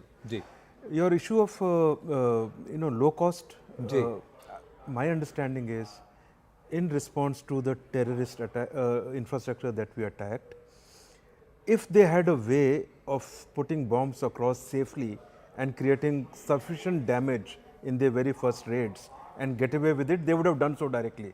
That means their fighters coming or their surface weapons or whatever standoff weapons. Given the state of readiness we were in, they could not have achieved that. So they've started with drones to probe, to get location of our AD centers, our radars, our missiles, and electronic intelligence, and have a combination of drones and standoff weapons, armed drones. So they were kind of increasing that. with our AD setup and counter drone strategy, which has worked fine, and we have responded in a controlled manner, but in a strong manner. So they did not expect that it will take so much time. Probably they would have thought second day they would merge enough strong weapons and create substantial damage on 8-10 targets in India. Right. That's what they haven't achieved. Right. That's why they've gone into second night, third night. Third night we responded heavily attacking the bases. So the escalation, I don't think it is in their control. They could not achieve a face-saving damage that they wanted to inflict on us, and it is going a bit out of control. That is my understanding how it has panned out. Otherwise, they would have probably struck hard on the first day and backed off. अच्छा, immediately पहले दिन ही मार देते और फिर उसके बाद. अगर if they were successful, if they were successful, and of course we would have responded like in Balakot it happened. We would have responded and maybe it cooled off. Correct. But depending on the damage that we sustained, if they hit military targets, we would have hit military targets. So it is gone, and it also is the mindset of Asif Munir. He probably, apart from face saving, which has not got, he is hell-bent on stretching it a little more. One, in terms of taking absolute control in Pakistan. He has put the civilian leadership totally out of the game. Okay, this ceasefire discussion did not progress till he got a call, and thereafter we heard that it progressed. Correct. So it clearly shows how much control he is taken there. How much control? Okay. So whatever was left, it is like a military law, unstated military law there. Correct. Therefore, I think it's a combination of two things which is stretching. They also probably misread the levels to which we will go. Yeah. Our patience and our will to respond and will to go right up to the conflict. You know, everybody is under the impression they will do this nuclear bogey and we will not go beyond a day or two. We stuck their bases. Yeah. If they do more, we will. So we not only called the nuclear bluff, but we've also pushed the doctrine of escalation a little further. Fairly high, yeah. And there is still depth available. Correct. Let's not fall for this nuclear and they are having discussion. They can have discussion. They want to go nuclear. Let us see. Let's see. Let us see. Karo. Okay. So it's clearly they did not anticipate such strong military and such strong leadership decisions from India. They haven't realized that the game has changed here. Right. Our zero terrorism acceptance. We are serious. And with today's call of terror act being an act of war, I think it goes to the next level. I think they've misread badly. They handled it badly. They were irrational about it. And now they are finding it difficult to get out of it. I don't think they've got a correct reading of Prime Minister Narendra Modi and the leadership will under him. They've underestimated that, and I think he's just redefined those aspects. So big shout out and kudos to PM and the entire leadership, because this is clearly a whole of government approach. Absolutely. And in this case, even largely most of the opposition parties have been onboarded and they've been there, barring a few motor mouths here and there, and whatever they do, that is something they'll do. No, you have to really appreciate the way all the opposition parties have come together and really supported, and very balanced and very proactive statements towards support of the actions. And I think as a nation, when we come together, we can show how much of push and what is the thrust that we can put through as a nation. But the other case is that why not dismantle Pakistan in its current shape? That's another conversation, and everybody wants to understand this कि भारत कब ये करेगा, कब भारत ये करेगा कि जो देश ऐसे जुड़ा टूटा बना हुआ है, जैसे कहते हैं ना 4 सूबे संभलते नहीं हैं, तो वो 4 सूबे अलग अलग, some of them are 48% of the current shape of Pakistan. Tilak Devashar ji, so this is right up your alley. ये कब करेंगे sir, and when, how can that be done? This is the non-kinetic offensive which perhaps can get us a permanent solution. So somebody mentioned this to me, which I thought I'll share with you. Ji. He said that Munir, instead of talking about the two-nation theory, should soon start talking about the four-nation theory. You see, there are two, in my research, in my study, there are two ways what you're saying is possible. One is Pakistan imploding internally. Ji. Because I've studied the innards of Pakistan. For example, I talked about the water. Ji. How they're running out of water to become a water scarce country. Ji. We talk about education. 50% of the children don't go to primary schools. Ji. So they won't go to secondary, they won't go to higher school. Ji. So you're coming out with an increasingly uneducated or ill-educated population in today's technological world. Ji. Population is growing at 2.55%. Despite having the best agricultural lands in the subcontinent, Pakistan is today in a position where they have to import 3 million tons of wheat. And the economy, as you know, is on a slippery slope. It's on a ventilator. Ji. Now, I know people say we have been hearing this for donkey's years that Pakistan is going to go under. Ji. But these circumstances have not come together in time and space in the last 70 years as they have come together now. So one option, not option, one way is Pakistan implodes internally. The other is the provinces, the ethnic groups that are dissatisfied with the way Pakistan is being governed with the Punjabi domination. I'm talking of the Baloch, the Pashtuns, the Sindhis, and even POK and Gilgit-Baltistan. They strike out on their own. Right. And the two most likely candidates are the Baloch and the Pashtuns. You know, both of them have got armed wings, very strong armed wings. They've also got strong civil society movements. Correct. Both the Pashtuns and the Baloch. So that is the other option of that if the hold of the Pakistan army weakens, this is what's going to happen. So here I want you to bring in one thing which I think we should all be watching for in the next week or month is the position of Asim Munir. Asim Munir took a big gamble by doing Pahalgam. He was DG ISI when Pulwama happened. He is now the army chief and Pahalgam has happened. He thought that this would help him unify the country behind him and restore the credibility of the army that Imran Khan had eroded for the last 3 or 4 years. Correct. Now, if this misfires, what will Asim Munir's position be? You know, within the army. Outside, of course, he's getting a lot of flack.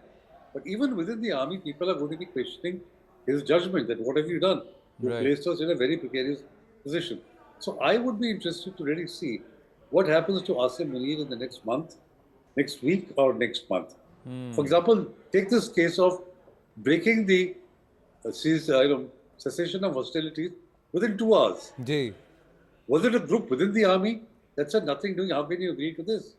Correct. Or another group which says, no, this must be done. Has his control, this is, mind you, speculation. I have no concrete evidence of this, but this is something as all of us who watch Pakistan should be looking at signs of what is the disquiet or what is happening within the Pakistan army, weakening or strengthening Asim Munir's position. Right. If his positions get strengthened, then he could, like Musharraf, even stage a coup. पर उतना उनका depth है क्या? Because Musharraf had a lot of friends within the circles, army circles, to be able to pull that off. Right now, Mr. Mullah Viski is so discredited. 4 nights of faziyat. Imagine, sir, Baloch मार रहे हैं, उनका band बजा रहे हैं. Jafar Express अभी 2 महीने भी नहीं हुए हैं.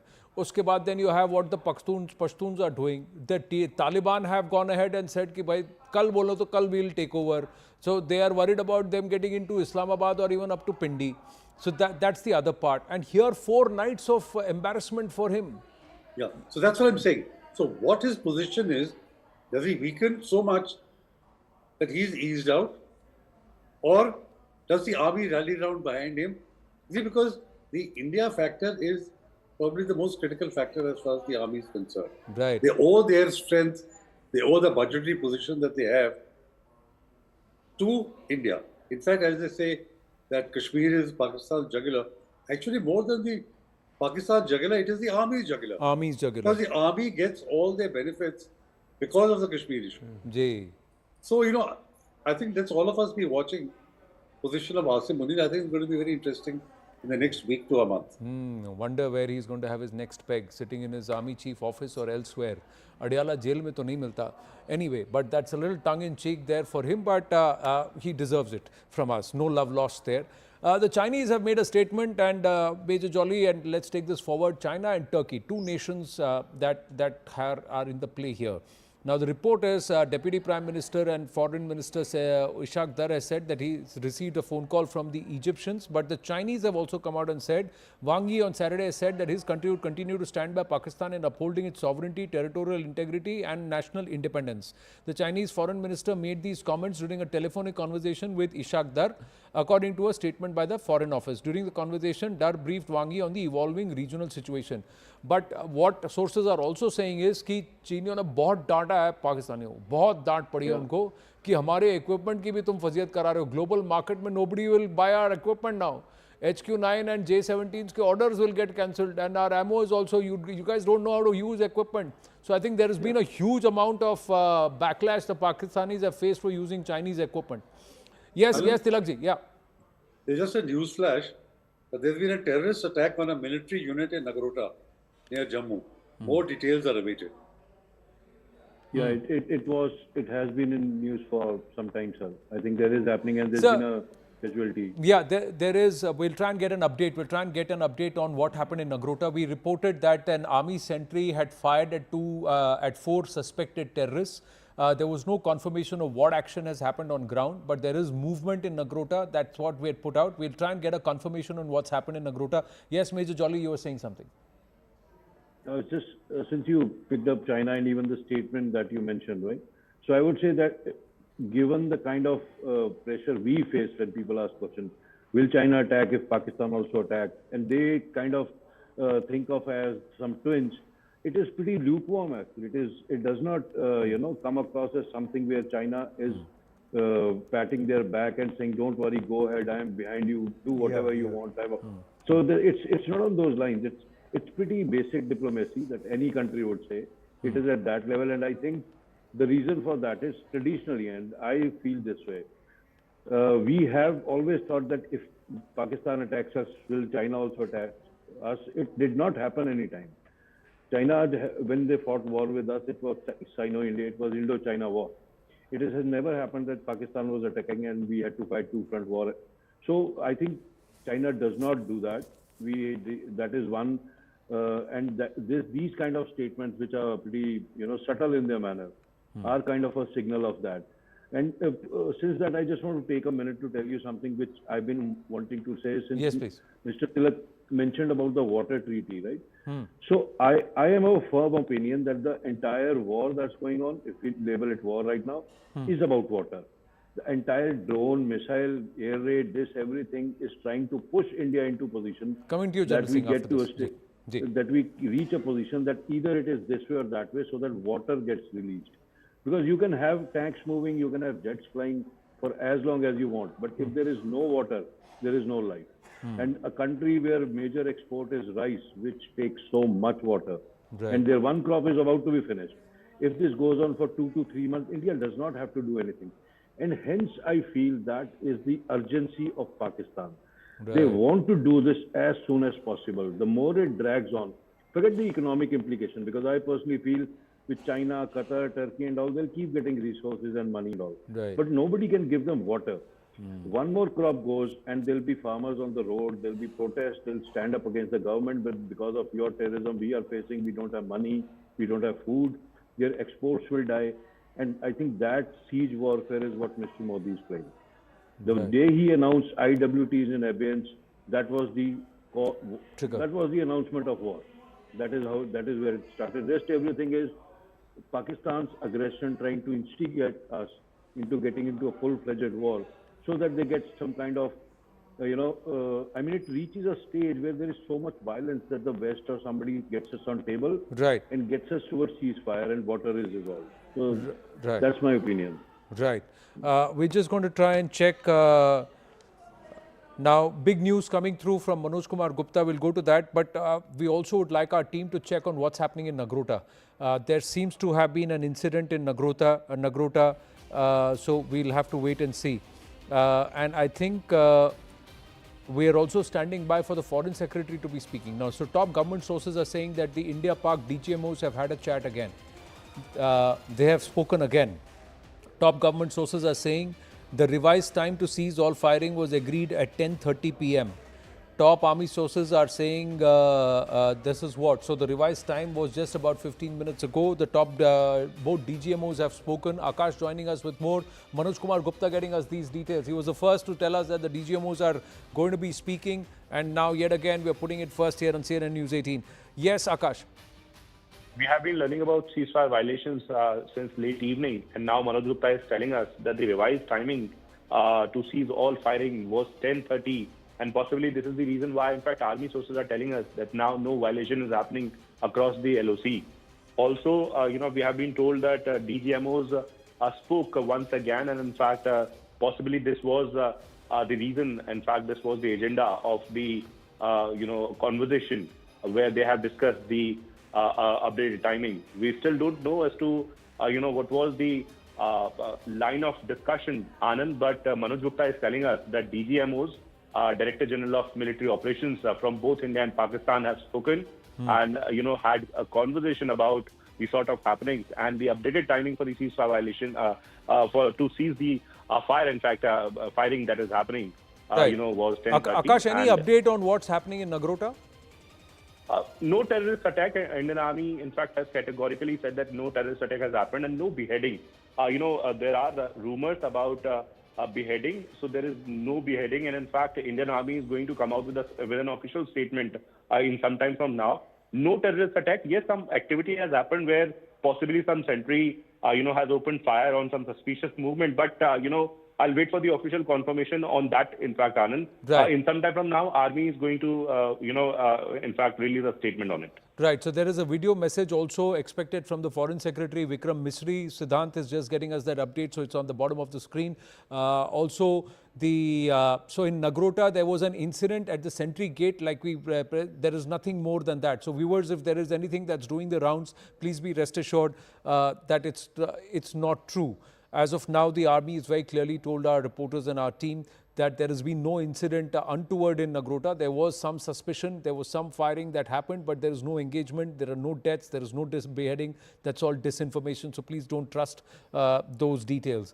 But here, we should see what the Foreign Secretary will say in his video message. It's not a formal briefing, it's a video message that's expected. It's on camera, so we should try and see when we get that. But again, the army may also give out a briefing on what's, perhaps it's video or if it's text, we have to say on what the status is. So clearly a 5.5 hour furtherance of the timeline for, say, ceasefire or stoppage of fire. So 1700 hours was what was declared, but then now it has come to 1030 hours. So something that the Pakistanis perhaps tried to formulate in the next in those 5.5 hours, clearly that's also not worked now. Yeah, I think they must have come out with some excuses why they have violated, etc., and then decided on this revised time. It shouldn't have happened. At this level, you can't say 1700 ceasefire and after a couple of hours violated and say, now we will do it at 10:30. So I only hope that our response is already gone. Let's hope, we'll see. Yeah, General Singh, you put your hand up when we went towards the aspect of what happens with Pakistan going forward and the angles as far as China and Turkey are concerned, their role play. Major Jolly was making an important point that perhaps the biggest jugular that we have is the IWT, and to keep it in abeyance, because that's going to keep Pakistan on its feet, on tenterhooks all along, and that's an offensive we should never relent on. Your thoughts, General Singh? Firstly, what Major Jolly said, I'm in total agreement with it. It suits my thought process and it suits the state of India.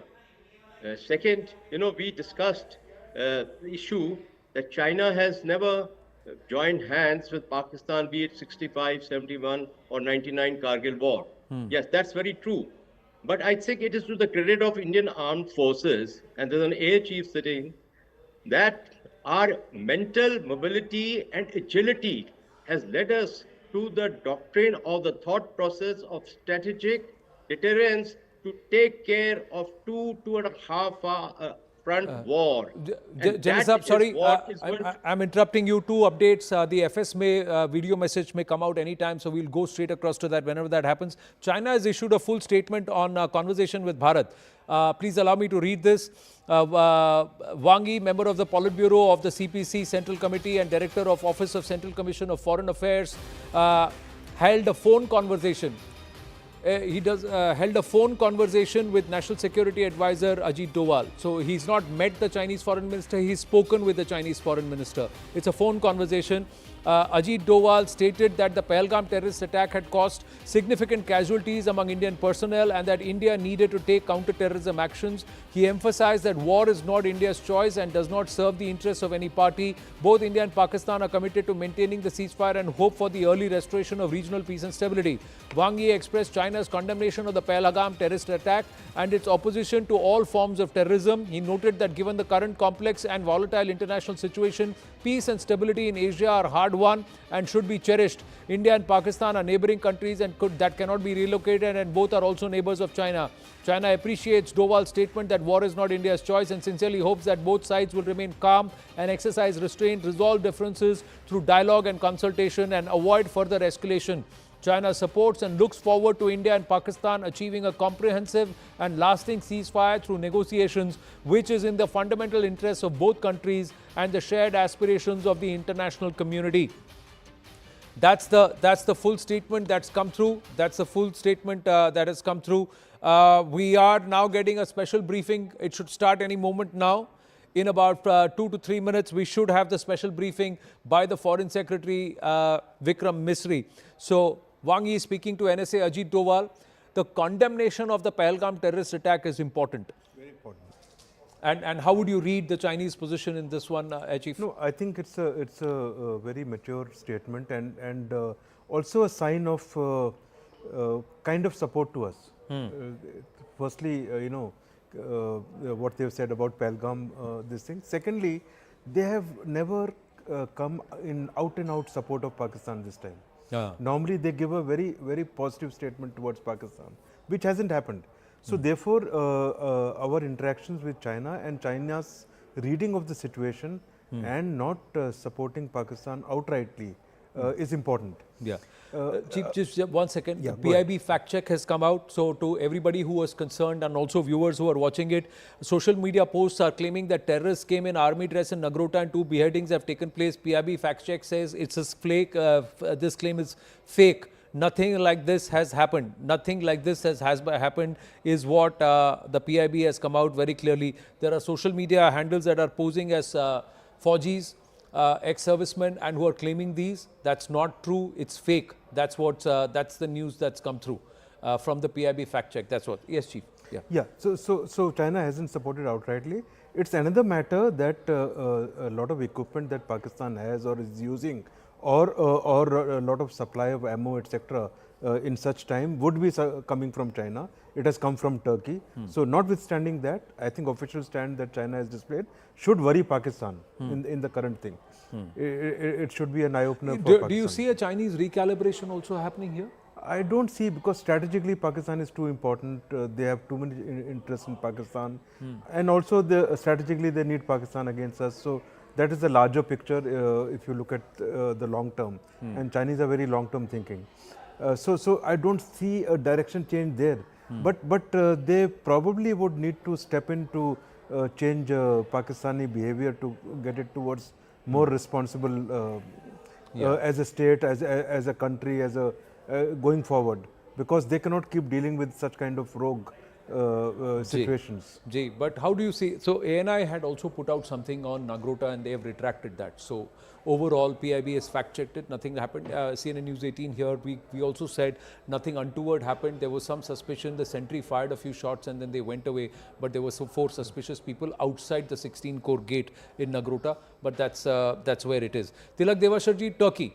How would you address Turkey? There is a lot of angst because most of the drones that have been sent Bharat's way that have caused damage, that have hurt or landed on civilian establishments and areas, destruction to property hugely has happened, has sent a sentiment saying that inko to we helped them at a time when they were in humanitarian distress, and look how Turkey is now coming back and helping an enemy of Pakistan, enemy of Bharat.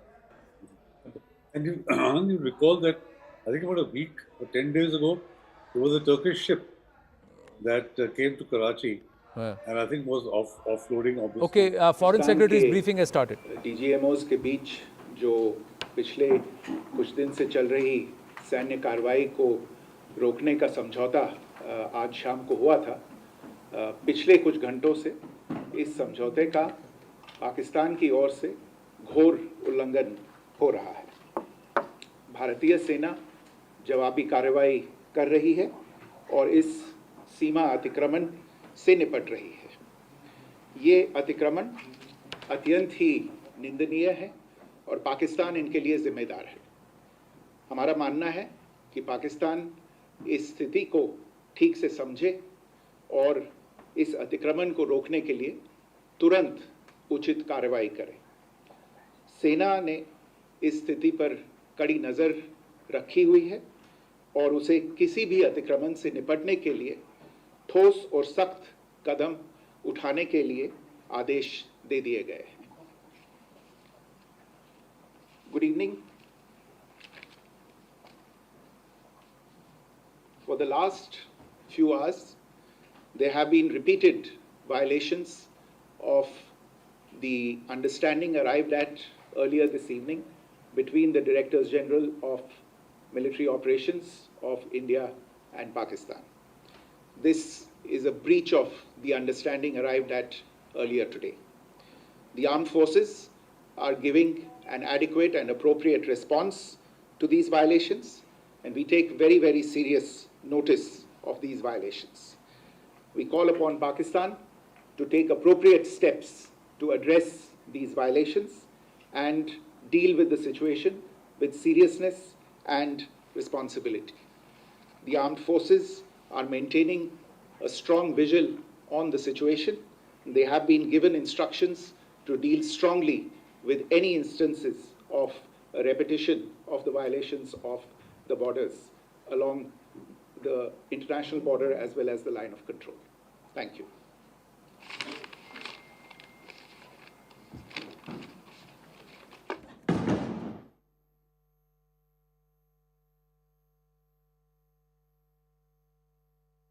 हमारा मानना है कि पाकिस्तान इस स्थिति को ठीक से समझे और इस अतिक्रमण को रोकने के लिए तुरंत उचित कार्रवाई करे।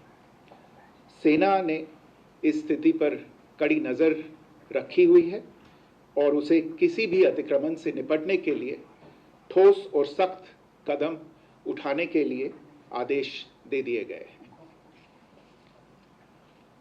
Good evening. For the last few hours, there have been repeated violations of the understanding arrived at earlier this evening between the Directors General of Military Operations of India and Pakistan. This is a breach of the understanding arrived at earlier today. The armed forces are giving an adequate and appropriate response to these violations, and we take very, very serious notice of these violations. We call upon Pakistan to take appropriate steps to address these violations and deal with the situation with seriousness and responsibility. The armed forces are maintaining a strong vigil on the situation. They have been given instructions to deal strongly with any instances of a repetition of the violations of the borders along the international border as well as the line of control. Thank you. All right, Foreign Secretary Vikram Misri addressing the press conference with regards to the ceasefire violation that's taken place hours ago, and in fact he's called it a breach of understanding which India and Pakistan had arrived upon. I go across to Siddhant Mishra, who will add more inputs on that news story. So Siddhant, Vikram Misri maintaining a very firm posture that if they do not respect the understanding that was arrived upon between both the neighboring nations, they will receive a befitting response. Well, that's right. In fact, an hour back, we reported that how, government of India is looking at this evolving situation. In fact, at that point in time, only I was told that the government of India is looking at this with a view of a breach of an understanding which was reached this afternoon. And in fact, now Vikram Misri, Foreign Secretary himself, addressed press in the national capital. In fact, he has come up with a statement, perhaps on the same line. And in fact, he says that India-Pakistan DGMO's understanding which was reached, Pakistan has violated that. Indian Army is taking actions. This is condemnable. Pakistan needs to behave responsibly. Pakistan should stop it. Army is maintaining a vigil on intrusions, and orders have been given to respond to any intrusion in a strong manner. Perhaps a very strong statement coming from the Foreign Secretary of India. In fact, this afternoon, this understanding was reached, and in fact, there was an announcement which came from President Donald Trump.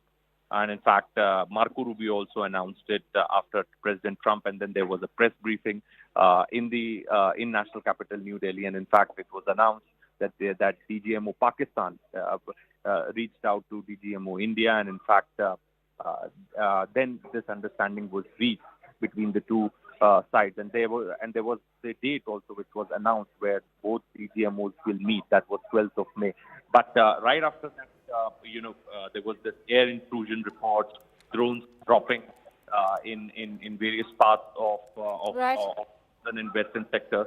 And in fact, perhaps, our colleagues are reporting from Siddhant, we also have guests to go across to. If you could quickly give us a quick recap of all the countries that have reacted, both the two leading global powers, the United States and China, reactions coming in from that front?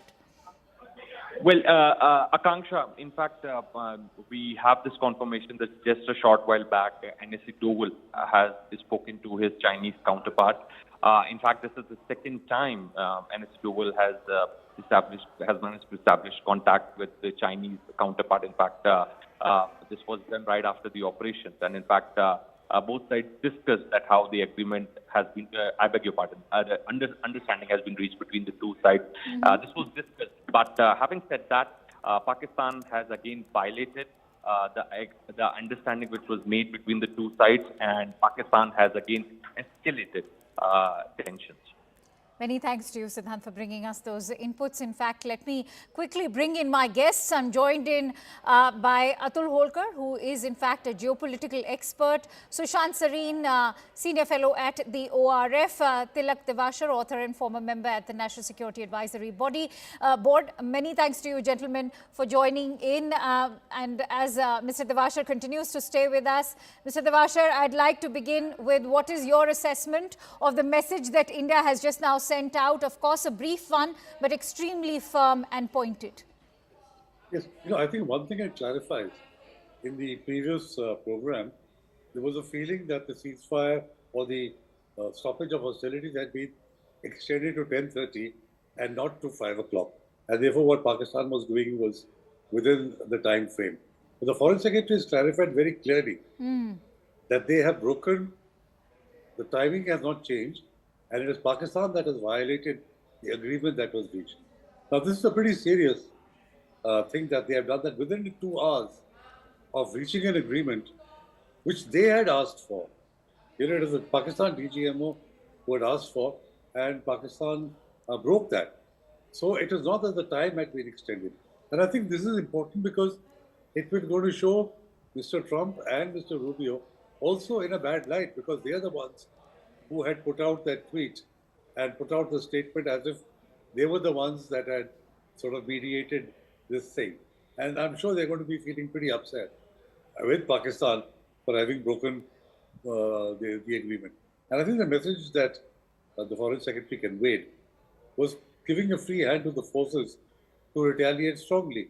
And my hope is that, like the pasting we gave them last night, India would give a similar kind of pasting to Pakistan to make them realize that in interstate relations, you cannot behave so irresponsibly. That's a very firm message coming out there, and I want to bring in Sushant on that note. Sushant, I can take the liberty of, in fact, quoting that dialogue from the movie Laksh, in which I remember Om Puri went on to say that Pakistani agar hare to wo laut kar wapas zarur aata hai.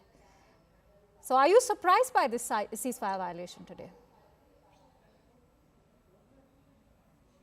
Okay, unmute yourself. No, I can't hear you.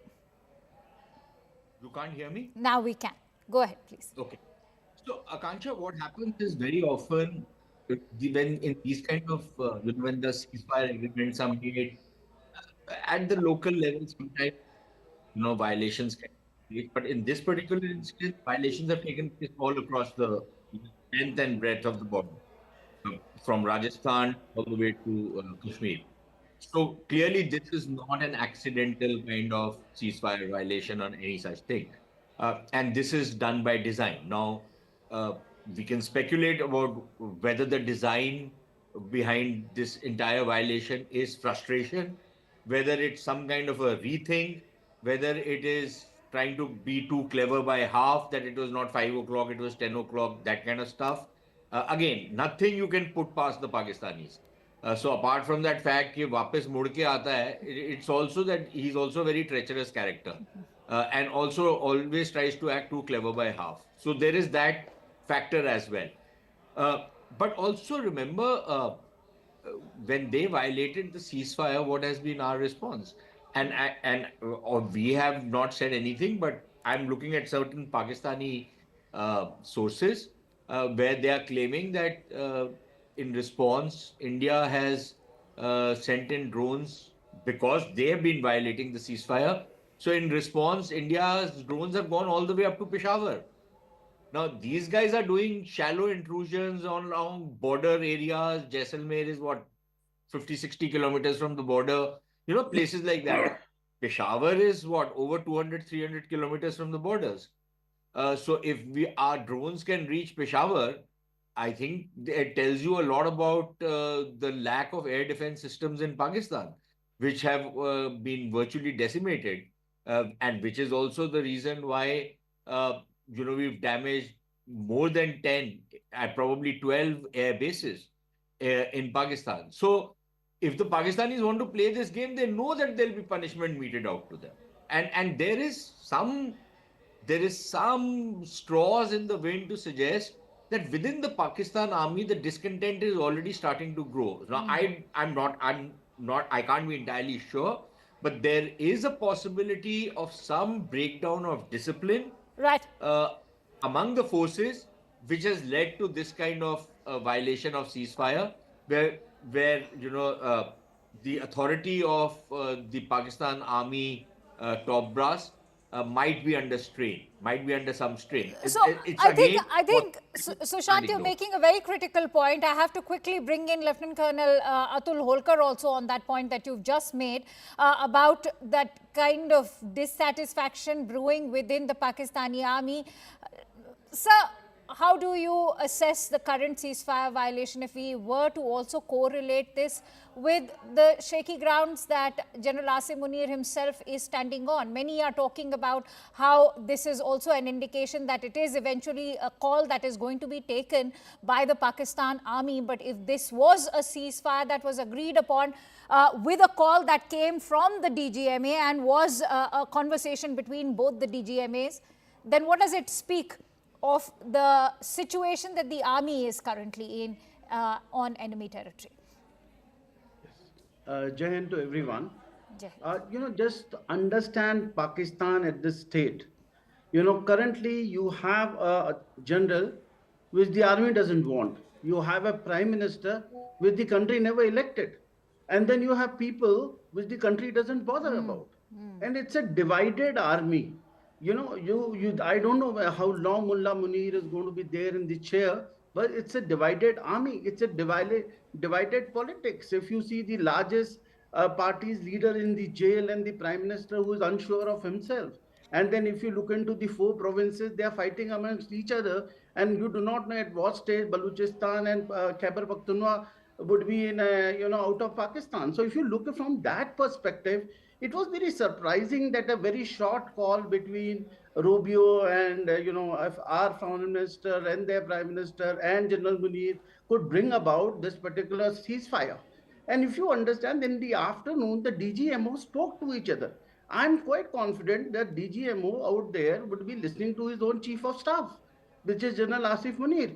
And if he has listened to him, and as Sushant was saying, that this is a very well pre-planned ceasefire violation. It's not a violation, it's a continuation of what was happening. And I also believe that, there is something which is lurking in the background, and we should not ever,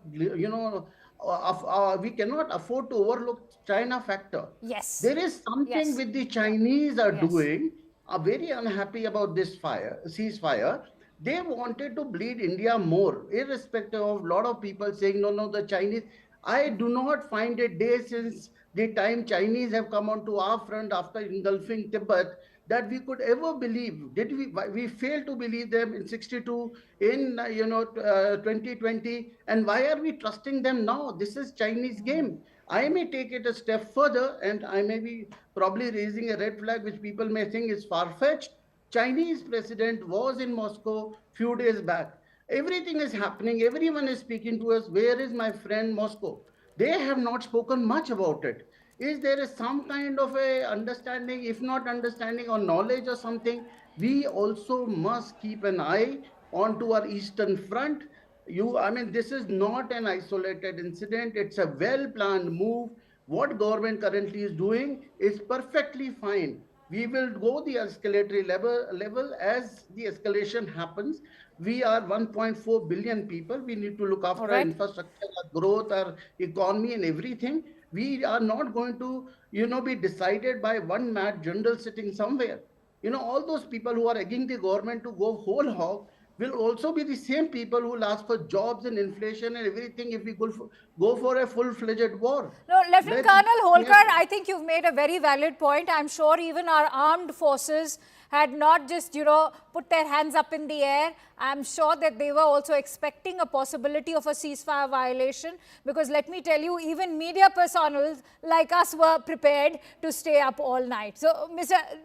Devashar, if I could bring you in on that point that Lieutenant Colonel Holkar made right now about Chinese support, which has arrived shortly after the ceasefire violation took place, when Wang Yi said that we stand in solidarity with Pakistan when it comes to territorial integrity. What is the message that's coming out? I think the only silver lining perhaps to this ceasefire violation is the role that China is playing has now come out in the open. I would slightly differ on this. I think the Chinese statement earlier, you see, China has to support Pakistan's territorial integrity. There is no other option. That's the barest minimum that they can say or do. But the Chinese statement earlier was pretty bland, in terms of China's condemned the terrorist incident in Pahalgam. That's what I'm saying. There's greater clarity now. Yeah, but I don't think, without further evidence, without seeing something more concrete, I would not, China has not, if you take the precedents, whether it's 65, whether it's 71, whether it was Kargil, China did not come to the physical support of Pakistan. Here too, I don't think so China will come to anywhere near the physical support. Yes, statements, maybe supply them more weapons, but then so is Turkey. So I would be a bit cautious. Not that I have any love lost for China. I would be a bit more cautious in sort of giving this conspiracy theory about the Chinese. I agree with you over there. And also, after all that India and China have perhaps achieved in the months that have gone by, China can't afford to not maintain status quo between Beijing and New Delhi. But having said that, Mr. Devashar, there's a marked difference between the two wars, the last one being Kargil compared to 2025. That is when, in fact, China had helped India in de-escalating tensions. This time around, it is the United States which is taking the lead, or is at least projecting to do so. True, that is very true. I think the real smoking gun will be if Shehbaz Sharif or Asim Munir make a quick dash to China. They did it in 65 when Asghar Khan was sent. They did it in 71 when Yahya Khan gave the statement to Niazi that the yellow will be moving on the borders. Again, in Kargil, I think Zardari had gone to Beijing. Let's see this time if anybody goes or does not go. That will tell you a story by itself. Point taken, and well made also. But Sushant, if I could bring you in, we are seeing that the US support, especially Donald Trump's tom-tomming about this entire de-escalation that he managed for a couple of hours, to say the least, has not really, has perhaps ruffled some feathers towards the East. No, but we always forget Donald Trump does not really formulate what he wants to say. Do you remember when Imran Khan had gone to the United States and met Donald Trump? What was Donald Trump saying at that point of time? He was offering mediation, okay? And said that Mr. Modi had asked him to mediate, which was completely debunked by the Indian side, that we had never made any such request. Did you ever hear about Donald Trump talk about mediation after that? So, he says certain things, but I don't think everything he says should be taken exactly at face value. Sometimes he probably mixes up a lot of stuff. So his tweet, and frankly, he's back on Twitter, which is quite entertaining. But the fact of the matter remains that, that's a weapon of mass destruction in some ways, because he has a habit of just shooting off tweets, which can be sometimes quite garbled in their messaging. So I wouldn't take his tweet very seriously, number one. Number two, I think it's very clear that there is no question of India ever accepting any kind of mediation. Yes. People forget. Yes. When the crisis in Kargil had to wind down, Nawaz Sharif goes to the United States, Clinton meets him, and then Clinton, Nawaz Sharif needs to go back with something. So Clinton says, okay, fine, I will take personal interest in trying to sort out this matter. He never took any interest. Forget about personal or professional interest. Nobody took any interest. Kashmir was a done deal at that point of time.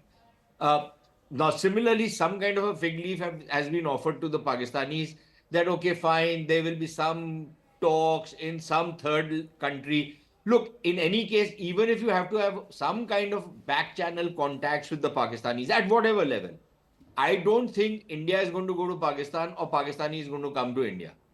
We will go to some third country. It could be Bangkok, which has been a favored destination. It could be Dubai. It could be any place, right? It could be Oman. It could be any place. If at all there are any talks to be taken. It's not going to be a restoration of a dialogue between the two countries. Far from it. Those talks are probably only going to be limited to what is the level of, how this crisis is to unwind and what the two sides are expected to do, expect out of each other. But one thing I must tell you, Akansha, we cannot underestimate the factor of a lot of angst within the Pakistan army, because see, all the equipment which the generals have bought from China or from Turkey, that's utter rubbish, right? It's shown to be utter rubbish. And we also know that the Turks and the Chinese arms vendors paid tons of commissions to these generals. Even the JF-17 fighter, at least the first block, I have information that the Air Marshal bought a fancy flat in Dubai with that money, which he got as commissions. So the Pakistani generals are on the take. They take tons of commissions and they buy rubbish. And that rubbish has been shown up for what it is, which is why everything collapsed. Their drones have not worked. Their air defense systems have not worked.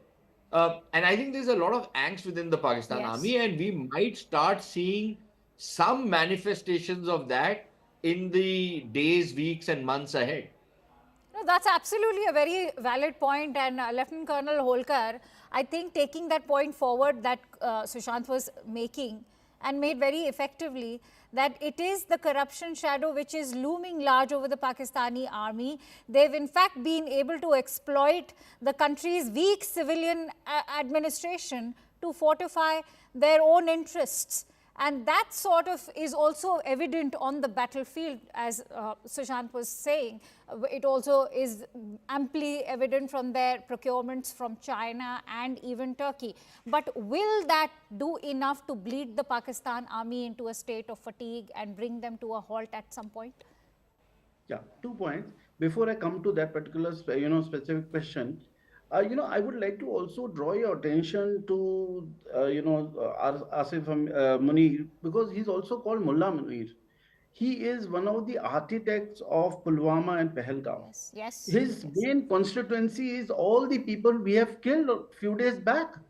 We have destroyed certain headquarters, and now those people are asking him to take back, at least take that revenge, which Pakistan has not been able to do that. Secondly, what does this ceasefire do? It may just bring the fire down on both sides of the border and LOC, but all the non-kinetic measures which India took, of which the most important is Indus Water Treaty, is not being rolled back. The trade is not being rolled back. The medicines are not being rolled back. Talks are not being rolled back. Everything will stand still as it is, status quo maintained. So what Pakistan has got in return? So probably there has been a second thought, and Mullah Munir on his own maybe slightly deviating from what the government is doing, either directly or on behest of someone. But I am very confident that besides that question of the corruption in the army, and the generals don't want to be disturbed from their day-to-day earnings, I'm sure this factor is also playing. But how long would Munir stay in that chair is very, very important, and next few days will be very, we need to be focusing on to the way the army moves against its own general, and probably with some support or connivance of US for that matter. Mr. Devashar, as far as the Indian stance is concerned, I remember that External Affairs Minister Dr. Jaishankar's statement was out even soon after the ceasefire, when he said that nothing's going to stop us from not pursuing an end to terrorism that's coming out of Pakistan. So he has made that amply clear, that a ceasefire doesn't mean that India stops pursuing its target of ending terrorism coming out of that country. But having said that, as far as the United States' own role is concerned, how much can we trust this, given that Donald Trump is a personality who's known for his own set of histrionics? He enjoys the kind of clout he has on social media. So how much of it is social media jargon? Also, many are saying that this is also Donald Trump's way of killing two birds with one stone, because he's also sent out a parallel strong message to Ukraine. I think in interstate relations, it's the national interest that matters. It does not matter the personal relationship between leaders. Yes, body language makes a difference if you're friendly or polite, but ultimately it's a national interest. And I think for the United States for some time now, I felt that they could use India as a counter to China. So a lot of what is happening in the Bonhomme is also based on that. But I don't think so. We should get carried away. The famous statement of Henry Kissinger that to be United States' friend is bad enough, to be its enemy is bad enough, to be its friend is worse. Yes. Yeah. So, we need to be very cautious. Look at our own interests. What is it that we want to be doing, and pursue that. So when we say we're going to go after the terrorists, and the Prime Minister said that also in Madhubani, if you recall his speech, that we'll pursue them to the end of the world. And I'm sure with that kind of a commitment, that kind of... And Mr. Devashar, you've also been writing about it extensively, how we need a sustained pressure campaign instead of just going out there on the battlefield. Yes, because, I feel that by taking out 3, 4, 5, 10, even 50 terrorists, it doesn't really make a difference, because the factory of terrorism, which is run and operated by the Pakistan Army, is continuing. Unless and until you degrade the Pakistan Army's ability and the DNA to create terrorists which they can use in Afghanistan or use in India or use in other parts of the world, it's not going to be adequate. So I think India will sooner or later have to devise some sort of a policy framework in which you can degrade the ability of the Pakistan Army to pursue the course of breeding terrorists. How we do it is a matter of discussion, and there are people in government who I'm sure are thinking along these lines to make sure that this terror factory is wiped out from its roots. And I do see a silver lining, to today's ceasefire violation. It's something that has prepared us, and I'm sure, in fact, this was also on expected lines. I'm sure you gentlemen will also agree to that we are not shocked by this ceasefire violation.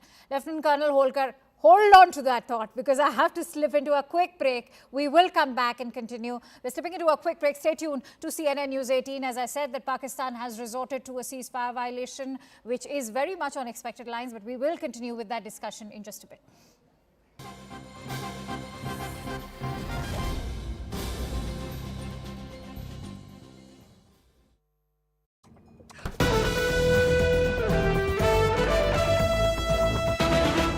In this case now, it's spread beyond Jammu and Kashmir into Punjab and also into Rajasthan, Barmer, Bikaner and Jodhpur. There have been blackouts there, and in Barmer and in Jaisalmer, there has been drones which have been neutralized. But now there is update that even in Jodhpur and Bikaner also, there are blackouts at this point. The former Air Chief R.K. Bhaduria ji is with us. Sir, how would you see this? Is this not a brazen violation of the ceasefire that the Pak DGMO himself asked for? Absolutely, it's absolutely brazen, and not only incursion by these drones, but also clearly attack. They've used armed versions of drones and attacked some of these places. The kind of explosions that we talked about. So it's a clear violation. I'm sure with such kind of violation, there would be repercussions. No, but repercussions should not be in equal measure. In this case, because this is again violation, shouldn't Bharat choose, today is a time when their air defense systems are down, their air offense capability is down.